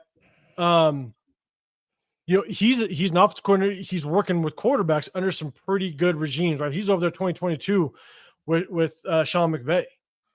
So he's learning some things. He's able to kind of, I guess, sharpen up his craft under some of the better offensive coordinators amongst the league. So it's good to see that. It's good to see that he's able to learn under some good offensive coordinators, and hopefully it brings over some of that over here. So, as a quarterbacks coach with that, let's rate it 1 to 10. 1 to 10, how do you guys like the hire with Greg Olsen? 1 being absolute worst, 10 being absolute best. I'll kind of give you mine. Because I think we have a bridge quarterback situation as well as a potential rookie, and you look at his extensive history and his workings with quarterbacks, you see even in 2023 where Geno had to be the guy because they let Russell Wilson walk basically, and Geno had a pretty good season. For myself, I'd give it an 8. That's kind of where I'm at. I think it's a good hire. I think he worked well with quarterbacks. And we're going to need it with the bridge and rookie. So I'm seeing Chris, you give it a 9. Raiders for Chris, give it a 4. Yeah, you got a 6. Rick, you got a 6 right away. You got a 5. Oh, Jack Clinton Farrell. Appreciate it. People, you got yourself an 8. That's kind of where I'm at. I'll give it an 8. Chris, what's your rating? I'll give it like a 7, 6.5, 7. Just because, one thing about him, he can kind of get the best out of the guys. Like, if you look at most of the quarterbacks he's kind of coached, a lot of times they've had their best, when I won't say a lot, but they're quarterbacks who've had their best years with him. Like I said, Josh Freeman, I think it was that 2010 season. He had his best season. Blake Bortles, when he was with the Jaguars, that 2015, 2016 year, he had his best statistical season. I think he helped Goff kind of bounce back, with the Rams that year. And then even Derek Carr, Derek Carr had a pretty good season with them, when Austin returned. They had a pretty good chemistry. In fact, was Austin there that playoff year, the 2021? Was he that? I believe so. Yeah, he was there. Yeah. So like I said, I don't necessarily love it, but I'm not going to get too upset because it seems like as a quarterback coach he can be okay, but don't let that fool call any plays. I'm with you, and kind of getting back to it. Joel, you got an 8. Nah, man, you got an 8. Rick, you said I prefer that mix of some younger coaches. The staff is cost seasoned. Maybe if he was 68 years old, we get a higher rating with this coaching staff. You're saying 6.2. I forget who it was. Last time. Someone gave us a crazy rating, 7.6589427. I think it was him, honestly. Yeah. Ghetto Boys ready to give it a 7. John Justice, you give it a 9.2. That's a good rating. That's a good rating. You got confidence. I like it. And so, yeah, DJ saying, what the hire Olsen for QB coach? That he's the QB coach. Yeah, that's what we got him as. So let's do this. Next up, we got another coaching hire. Let me make sure I got the screen up right before I switch it on over. We got another coaching hire, and it is Pete Carroll's bringing blood in. He's bringing blood in. He's got his son. He's coming in. You got the Raiders have hired Pete Carroll's son, Braden Carroll, to be their offensive line coach. Obviously, Joe Philbin was our, I guess, interim offensive line coach last year. After I forget who our initial offensive line coach was last year, but Joe Philbin got some progress. He's still officially on the coaching staff. And so it'd be very interesting if Joe Philbin stays and helps out Brendan Carroll. I don't know if there's any relationship between Joe Philbin and Pete Carroll, both very old guys. So they've probably been well in this league for a long time. Paths have probably crossed at some point. But yeah, Pete Carroll's son is hired on as the offensive line coach. Bro. That's what I'm talking about, man. Where's Yaya at? What'd he say? Hey, Is this one? Yeah. Man. And so we'll kind of go through his history a little bit. We'll read through it again. There's really no NFL coaching history at all. So in 2022, he didn't. No, he was with Seattle. Seattle, for 4 years as an assistant O-line coach. I'm not mad at that. That's right. That's my bad. Yeah. Was that with Tom Cable? I wonder if he was assistant to him. Well, let's go in 2022. He didn't learn shit. That's good. Shit. He probably got a mean right hook.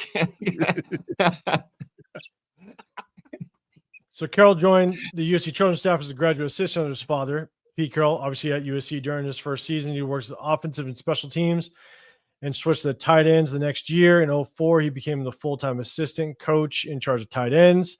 So tight end coach. In 2007, in addition to his work as an assistant coach, he became the recruiting coordinator. Also in 2007, Children's tight end coach, Fred Davis, who Brennan coached, won the John Mackey Award. Okay, so had a John Mackey Award winner under his belt, which goes to the Top Nation tight end. December of 2010, Carroll joined Al Golden's staff at the University of Miami as a tight ends coach and recruiting coordinator.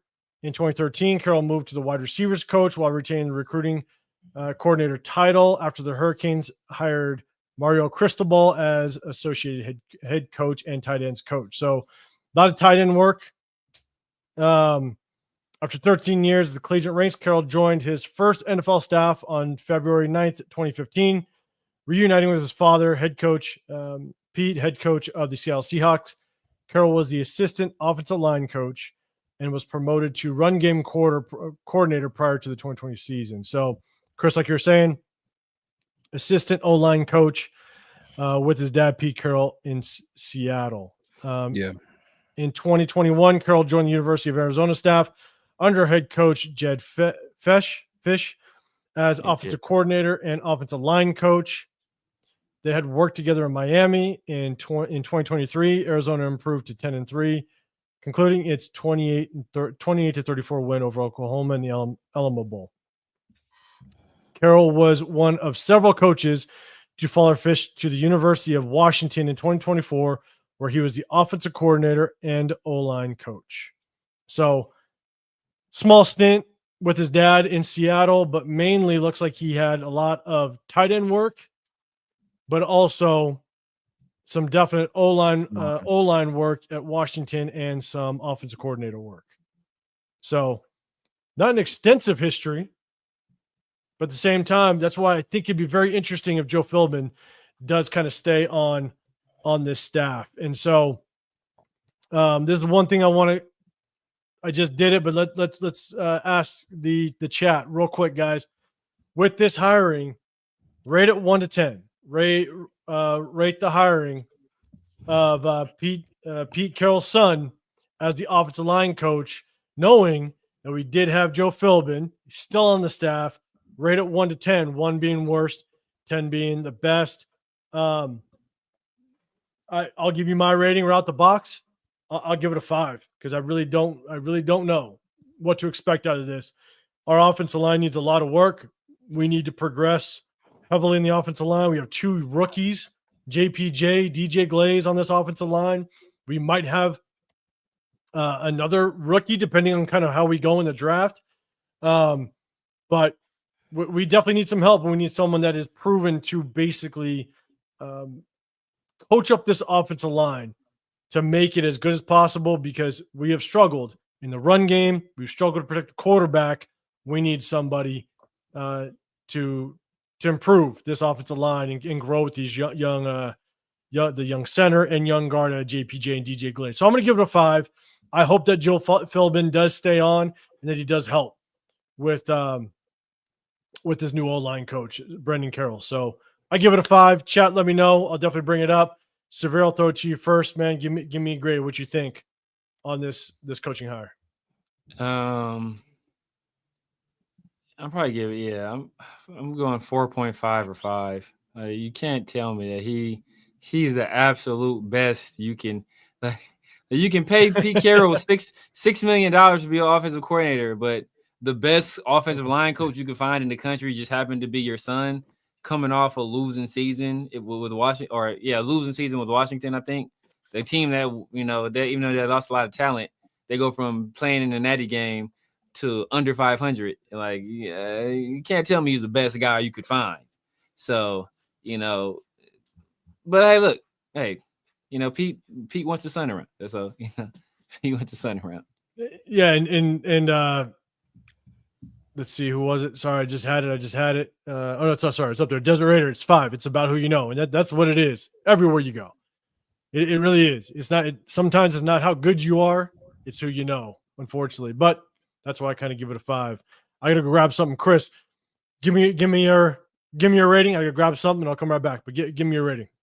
We know what you about to grab, man. Filling up his about to get the 805. Yeah, the 805 or so. Yeah, there it is. There it is. I just need a cold one. That one's warm. I need a cold one. I'll grab back. All right. Yeah, so I'd probably give him like a 6, to be honest. And I'll probably give him that because I just didn't want Tom Cable back. Yeah. Like I've seen enough of that. So yeah. I was worried that I was going to be like that next announcement for the line. So, but I will tell you, when I kind of went through his history, I was at least glad to see he had some kind of extensive background, like specifically for the line. Because again, I knew he was kind of like offensive coordinator and stuff like that. So until I really dug in, it seemed like he spent a lot of time kind of with the offensive line, I think ever since 2015. So we're looking at, 9-10 years or whatever, with some extensive offensive line work. So we'll see. I mean, at some point, everyone has to kind of get promoted and take that next step. Maybe it's his turn. We know it's because of his dad, but that's just part of it. Happens. I just didn't want Tom Cable, so I'll sit back and see. We'll see what happens. Yeah, I mean, he does have extensive experience, and it's good that he started kind of, he got that exposure to the wide receivers and to the tight ends as well, because, like a lot of times they play a factor in the blocking game as well. So to have that understanding from that side as well is good. Like I said, you can't tell me he's like the best. He was the most qualified candidate you can find. You searched high and low, and it's like, oh, like just like, remember when Dick Cheney was like George Bush told Dick Cheney to find his vice president, and he hired a search team, and he's like, guess what? It's me. It's the me. most qualified person is me. We've searched everywhere. So it's like, like I said, I'm not saying he can't do a good job, but it remains. He's a mystery. He's a mystery right now. He is, and I'll tell you right now, guys. I just need to get I got a little mini fridge underneath here that only holds so many. Okay, so sometimes I gotta go run and grab some cold ones. But real quick, Sean Johnson, man, I see your comment. I'm gonna get to it, man. I appreciate the help with the info. But James Little, I appreciate the super chat, man. Said keep in mind Chip Kelly is our OC. Which quarterbacks would you prefer? Russell Wilson, Darnold, Kirk Cousins, Geno Smith, and Fields. James, we talked about it just a little bit before, but here's my thing is real quick. I would probably at a decent cost, the cost has to be right. I'd prefer Russell Wilson only because as a potential bridge quarterback, I want the quarterback to be able to teach the next guy. And I think at a decent cost, he'd be the best one to help with teaching the next guy. And he's a professional. He has the experience, Super Bowl winning quarterback. That's who I would prefer. And so, but we definitely did touch on it. Severe, real quick, who would you prefer out of those names?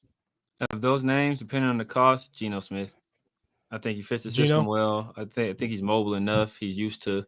He already has a familiarity with Pete, and I think he's a guy that is, even if we're going to have him like be the mentor to a young guy, he can talk to it from all sides where he had to deal with that, extreme adversity early in his career and getting, first of all, falling further than he thought he should have failed in the draft. And then, dealing with the New York Jets, which is a quarterback destroyer franchise, and being labeled a bust, and having to, kind of work his way back up to the top and, turn into, a pretty good quarterback. So I think he's a guy that has that experience. He has a lot of wisdom to impart on a young player, and I think he's a guy that would be willing to do it. I'm with you. I think Geno Smith, I mean, that's if I think they cut him, because they'd have to cut him for us to either acquire him or we'd have to trade for him. Let's trade for him, yeah. Right? Yeah. So that'd be tough. Chris, real quick, you're a veteran. Who would you prefer on that list? I think I'd still go with Russ, man. I still go with Russ, and again, it also depends, as we keep saying, the money piece of it, just kind of the overall value. I'm not high. I just never liked Darnold.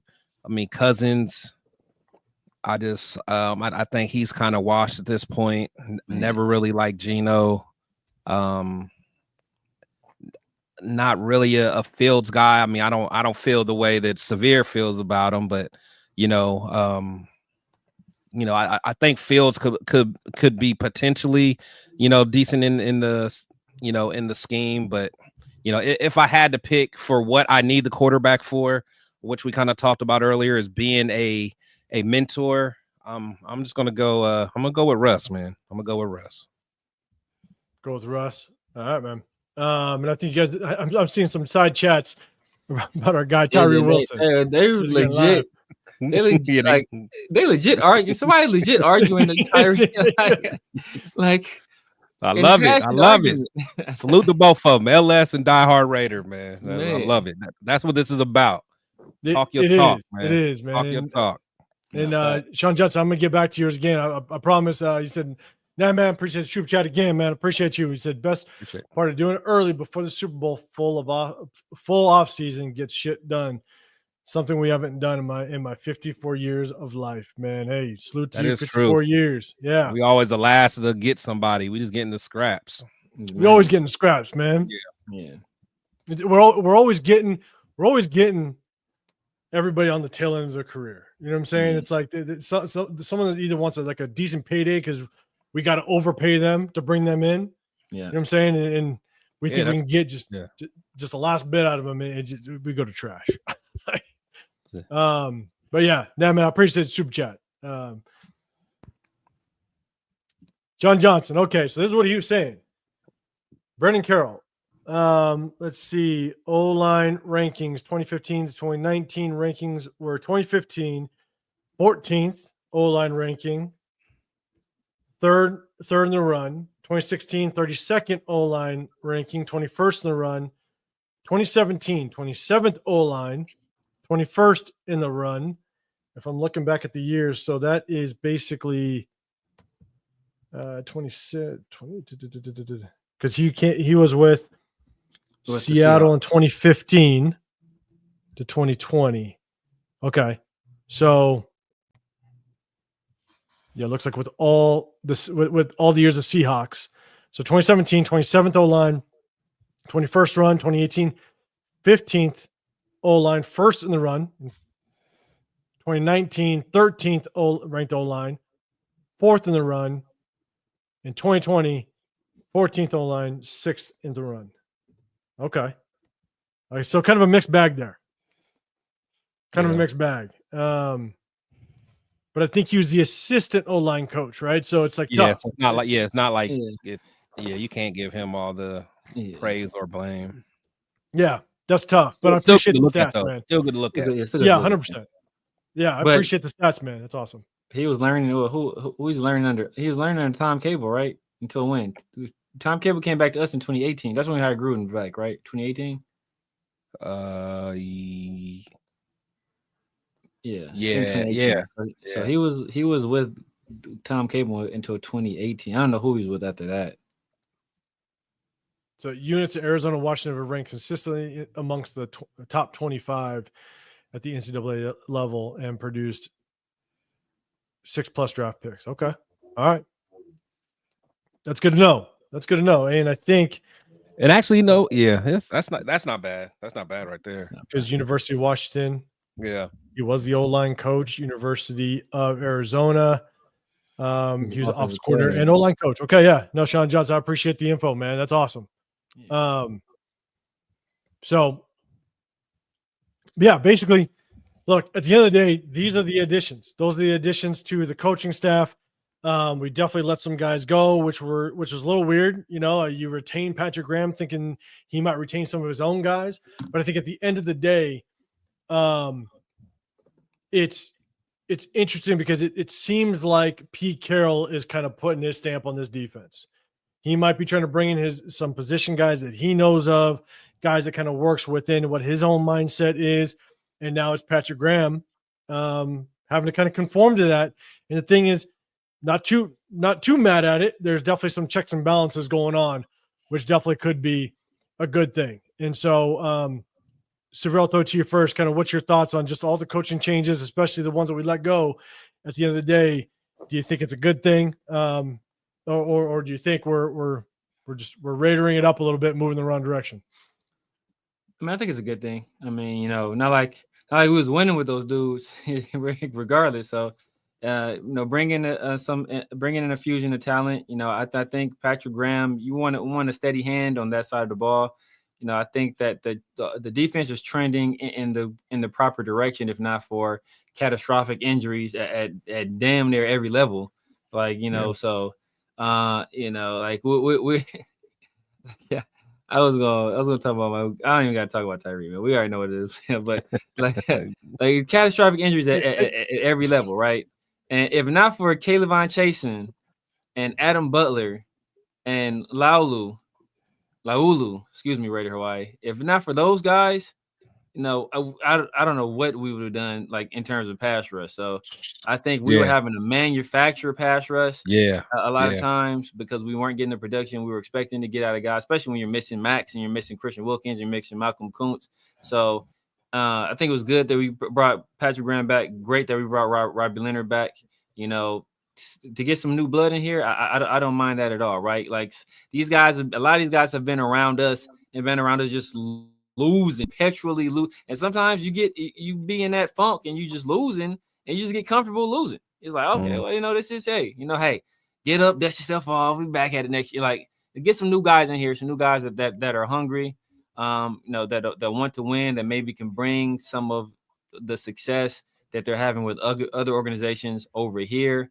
I think that's good. I think it's even better because we're going to need our coaching staff to carry the load, right? No matter what you feel about Pete Carroll, The man's about to be 74 years old. Don't let this act he putting on in these press. He's gonna be out all season. All season. Don't let this act he put on these press conferences, all this damn bubble gum be chewing. Don't let that fool you. This man go home tired as shit when he gets back to the crib, right? So he's going to lean on his coaching staff. That's why he brought in people. Bringing in people he trusts. So I think it's important, and I think that I think hopefully for Pete Carroll's sake and for the Raiders' sake, it pays dividends. Yeah, and I will say, and Chris, I'll pass over to you in just a second, but I will say this Tyree Wilson chat is funny. Live right now. It's live. I love it. I love it. It is the most ridiculous debate I've ever seen. I was looking like, what are we talking about here? But here's the thing, though. The only thing I'll say is, you guys that have gone through us throughout the season, right? Through the season, and we check the film, we review the film, and I do think that all you guys look at him every play we look at him. Every defensive play, even some offensive plays, we'll compare. But if you guys have rocked with us during the season and we break down the film, I think you guys know kind of what we see and just kind of what the true meaning of Tyree really is, man. I think we definitely know what it's about. So, Raquel, what's up, man? You said, would you guys trade for Myles Garrett? My quick answer is no, I wouldn't. I mean, I'll give them a sixth. How about that? Yeah. We have just too many needs. I don't think he's going to come over here. Yeah. We can give up the farm, and I just don't think it's gonna happen. Yeah. In my opinion, but definitely go back. We touched on that in the very beginning of the live, so definitely go back and check that out. But I appreciate you rolling through. And even when you think about Garrett, I mean, there was some years where he had what's the guy's name that's at Detroit now? That was on the other side of him, the Pro Bowler. Gosh, what's his name? Smith. I know who you're talking. Was that something Smith? The defensive end. Zadarius? Huh? No, that's Zadarius. It was other Smith. It was two Smith guys. One was Zadarius. I forgot the other one. Yeah, I forgot. But anyway, he was a Pro Bowler. Yeah. So I mean, even with that, it's not like Myles never had no one on the other side of him, and it still really didn't matter. I mean, they've had what's his name? Clowney. He was on the other side of Clowney for some years. Yeah. Plus they had probably a top 5 corner in Denzel Ward. Yeah. And still, it didn't, make the Browns go to the next level, which, I mean, they have a lot of issues, but, people think just getting Myles Garrett would change things. I mean, it would be amazing to see them two play together, pause, but look, Chris, people forget. We lost the game 3-0. Right. Minnesota was tough. People forget. Minnesota was tough. So we about to go to this. Like, bro, just because we stopped Denver scoring don't mean a damn thing. Right. That's a fact. So, yeah, man, I honestly, I love Myles Garrett. I know a lot of Raider Nation, I think last year, the year before, they got on my back because I was saying that Max was not the best, DN. I always thought that Myles was the best, and I thought TJ was second, and people thought I was crazy. And so I don't know, man. As much as I'd love to have him, it just, for one, he wouldn't come, so I'll just stop there. Yeah, no, I'm with you. And hey, Jensen, I appreciate you pulling up, man. Appreciate the super chat. Always good seeing with you, my guy out here in Vegas, man. We got to link up. Hey, we got to link up in the offseason, man. Even for the draft. Don't know what's going to happen for the draft. Maybe we link up. Mr. CT in the building. What's happening? Ohio. Okay, Ohio. I got my 805 guys. You got your Ohio guy. Okay, Ohio, I see what's happening. That's what I'm talking about. Salute to you, Ohio. The yo. Shout out to the yo. Chris inviting his friends. I see what's happening. All right, 805. We need to start getting going. Now I'm not saying it's severe. I recognize you from where you think. Nah, you just been watching the Commanders play. You just see wait, I've on the seen big that screen. face before. Exactly. It's just on the big screen. Man. I got, man, after that NFC Championship game, you know how many texts, like, bro, man, did anybody ever tell you look like that quarterback for the Commanders? like really?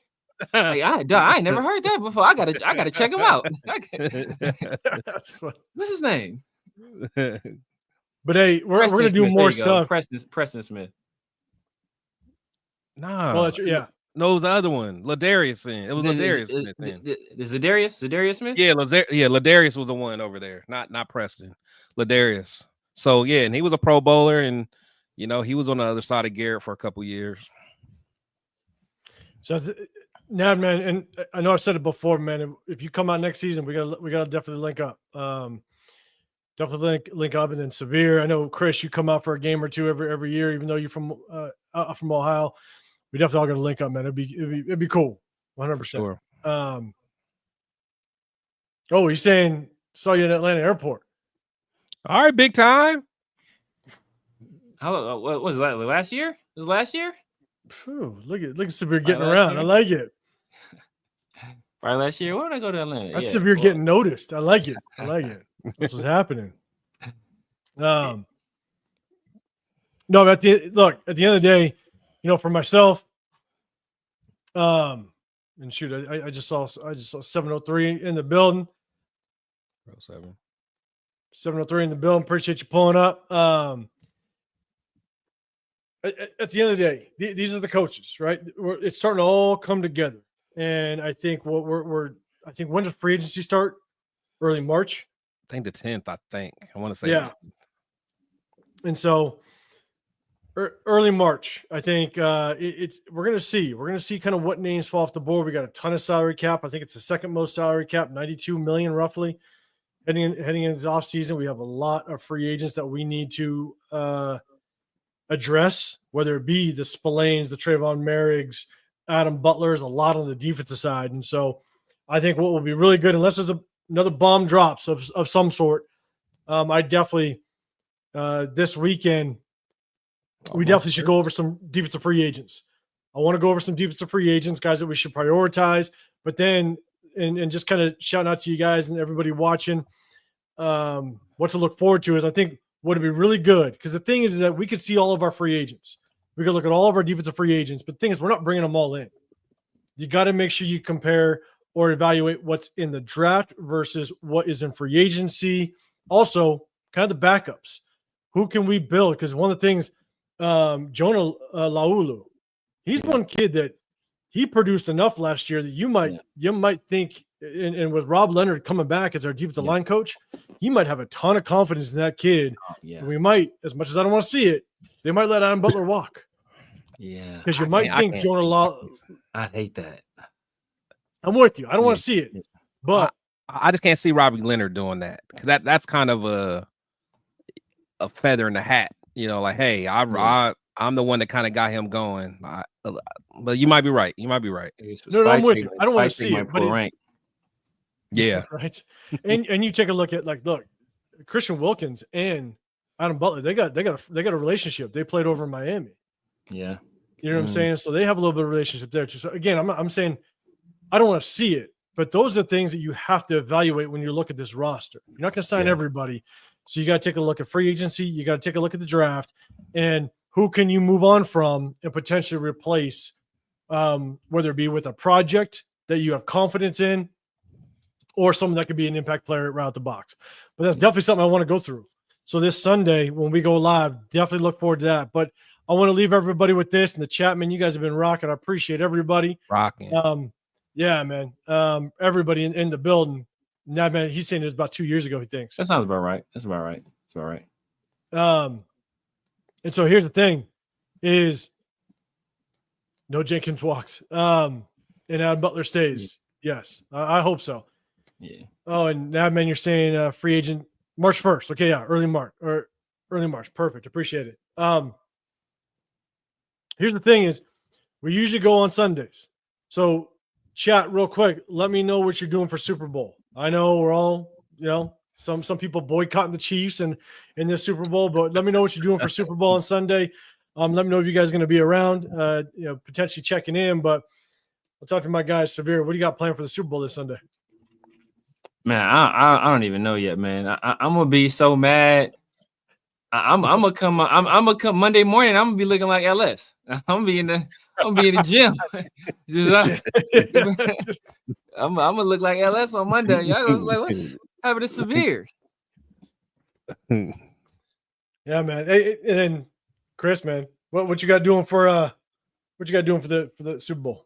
Yeah, I'm not sure yet, man. I'm not sure. I may probably go watch it with Pops, man. You know, more than likely go kick it with him if he can stay up late enough. What time the Super Bowl? I feel like it gets later and later. Yeah, it's usually like a 3 o'clock kickoff. Something like that. Is it? It's gonna Oh well, yeah, 3 o'clock your time. last forever though. It's gonna last. Yeah. I'm about to say because I almost feel like because out here, I feel like it's over at like midnight. So Pops, exactly. Yeah, Pops can't stay up the way he used to, man. So he might be snoring by halftime. And man, when I lived in Texas, watch Kendrick though. Yeah, for sure. That's the only thing I'm gonna watch. When I lived in Texas, man, that time difference was crazy. That time difference was nuts. I mean, sometimes the national championship, you'd be up until 11 o'clock watching the national championship. I had to change because born and raised in Southern California, then moving to Texas, that time difference was crazy. And so it throws you for a loop. And Dick decided I'm going to get drunk and eat a steak. Yeah, man, eat a steak and then you get in that gym. I know that's what you're doing. you and LS, man. Is that really him? I wonder. I mean, it's got to be. Come on now. Is that you? I don't know. Look at his name, though. Look at his name. So he probably he a troll, professional troll. Yeah. So you don't know. Don't really know. Raider Nation Jason, what's happening, man? Appreciate you popping up. I appreciate the super chat. You're saying in the military, when a certain unit has had a reoccurring failure, I will tell you, I clean house and find my dudes I trust to fix it and create a new culture. Takes a hot minute, but you get there. I'm with you.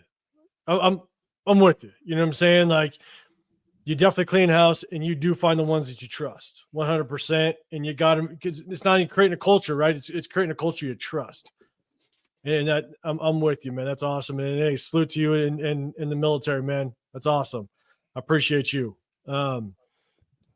Also, we got Raider Hawaii in the building with that super chat as well. Have a drink on me, man. That's awesome. That's awesome, man. Appreciate that. My guy. Yeah, straight from Hawaii, man. That's awesome. You need a little bit more than that for your Crown Royal, Chris. I'll tell you that. Right? Crown Royal, man. Don't get me started. The tariffs, the tariffs are paused. So I can get my Crown Royal for about 30 more days. I need to stock up on it, man. Rick, I'm going fishing. Yeah, I'm telling you, like this is what's tough, man. This is probably the most least excited Super Bowl I have been excited for. Probably as long as I can remember. There's just nothing exciting about this. As much as I actually think the Eagles have the team makeup to beat the Chiefs, I think they got the makeup to do it. They got the running game and the defense. If you can stall out Patrick Mahomes and you can sustain the clock and beat them up on the ground, I think they got the team to do it. But unfortunately, not only do you have to beat the Chiefs, but you got to beat the goddamn refs at the same damn time. Man. And so, it's him. He'll take the compliments. Okay. Hey, there you go, man. Telling you, man. Got you and LS got arm wrestle, man. Man, exactly. I know. So, but yeah, man. You guys, I think we'll try to hit you guys on Sunday. We're gonna talk a little bit offline, but make sure you guys hit that notification so you do know when we go live. Obviously Sunday Super Bowl, depending on what everybody's doing.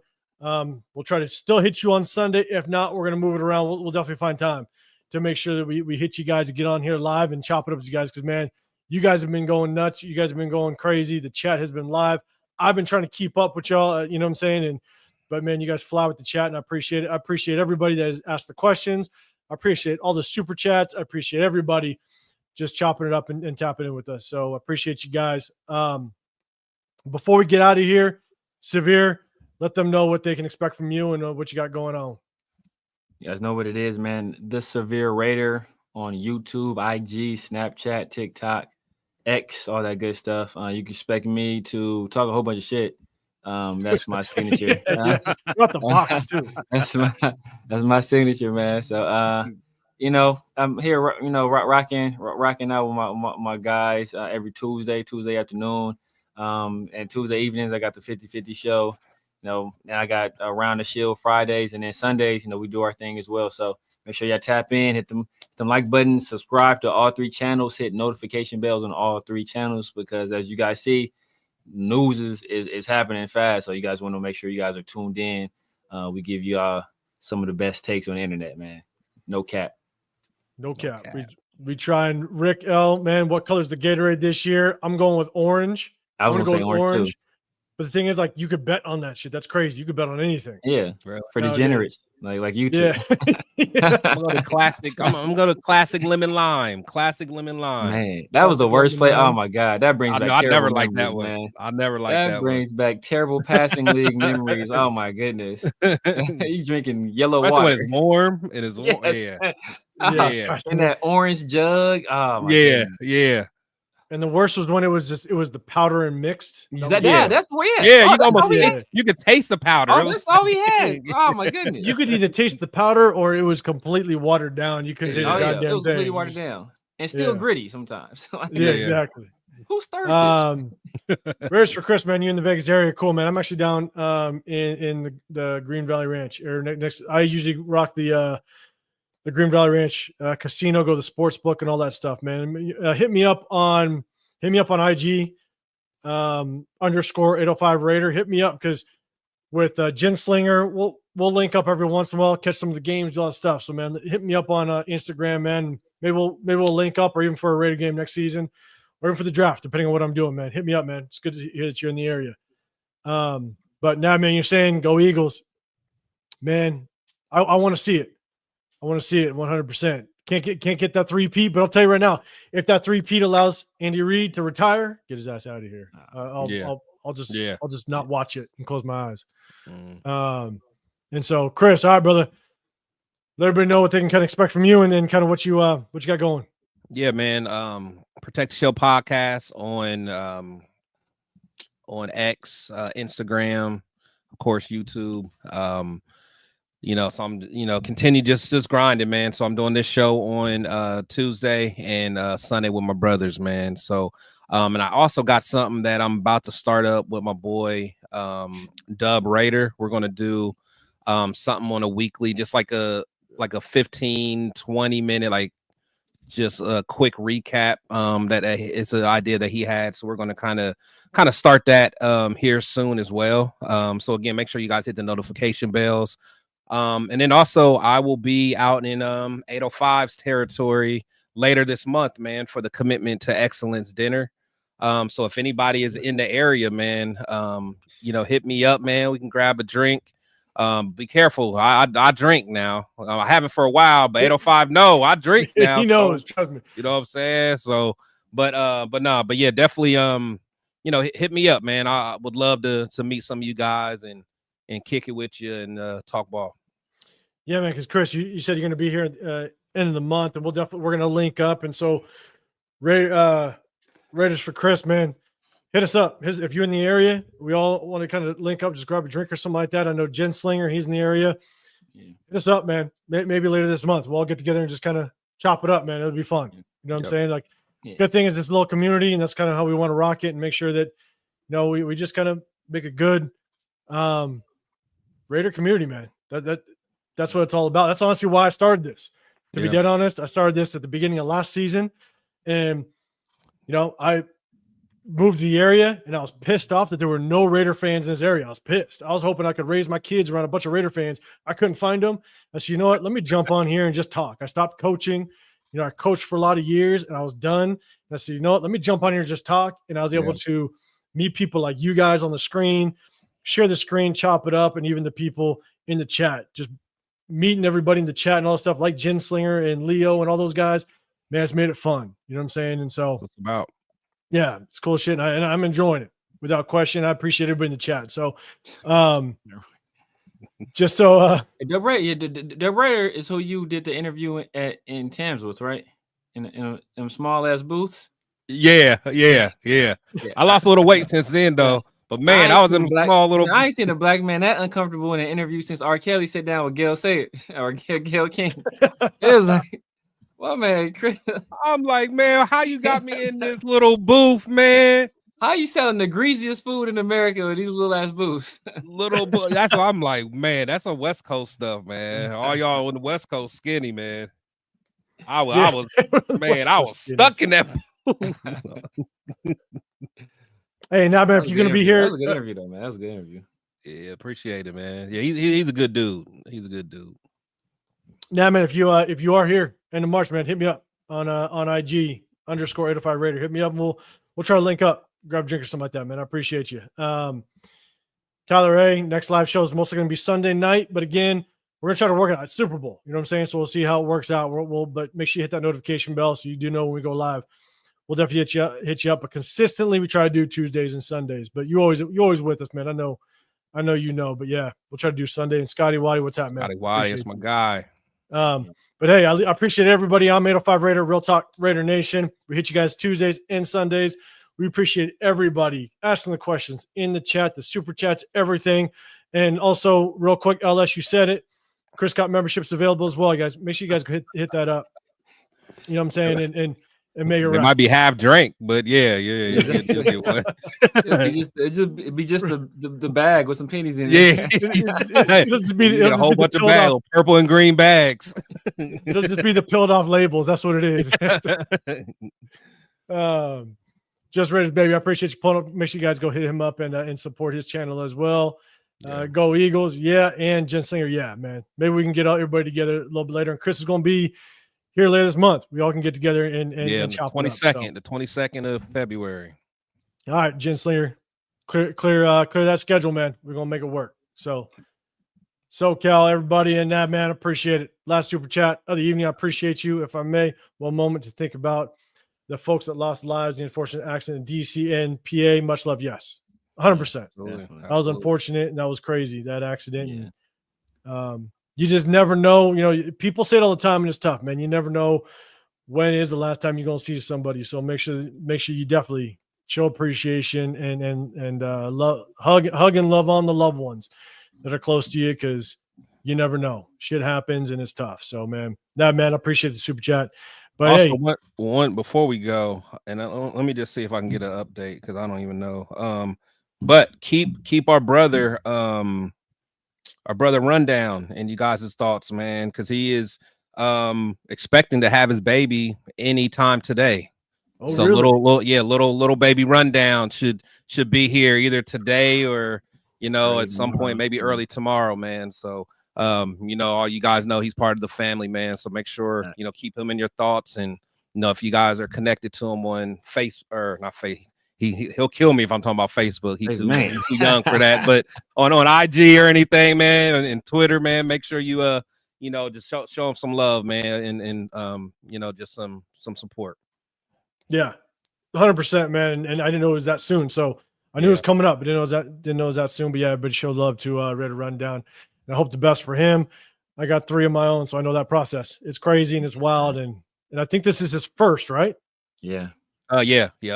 Yeah. So yeah. Good luck. Time for that world to flip upside down. So, but it's one of the best things that ever happened to you, 100%. So, but yeah, everybody in the chat, I appreciate you guys. Appreciate you coming through with us. Make sure you guys hit that like button on the way out. Hit that subscribe button. I got Chris Protect Show Podcast. Got The Severe Raider. I'm 805 Raider, Real Talk Raider Nation. Again, hit that notification bell, because depending on what we do on Sunday, because of the Super Bowl, we'll try to go live. If not, we'll definitely work around it, and we'll definitely go live for you guys towards the tail end of the week. But hey, have a great Tuesday. Have a great rest of your week. If anything does pop off, we'll definitely make sure to hit you guys with a live. But we appreciate you guys. Make sure you guys hit that like button on your way out. Have a great Tuesday, great rest of your week, and we'll see you guys on the next one. We're out. Peace.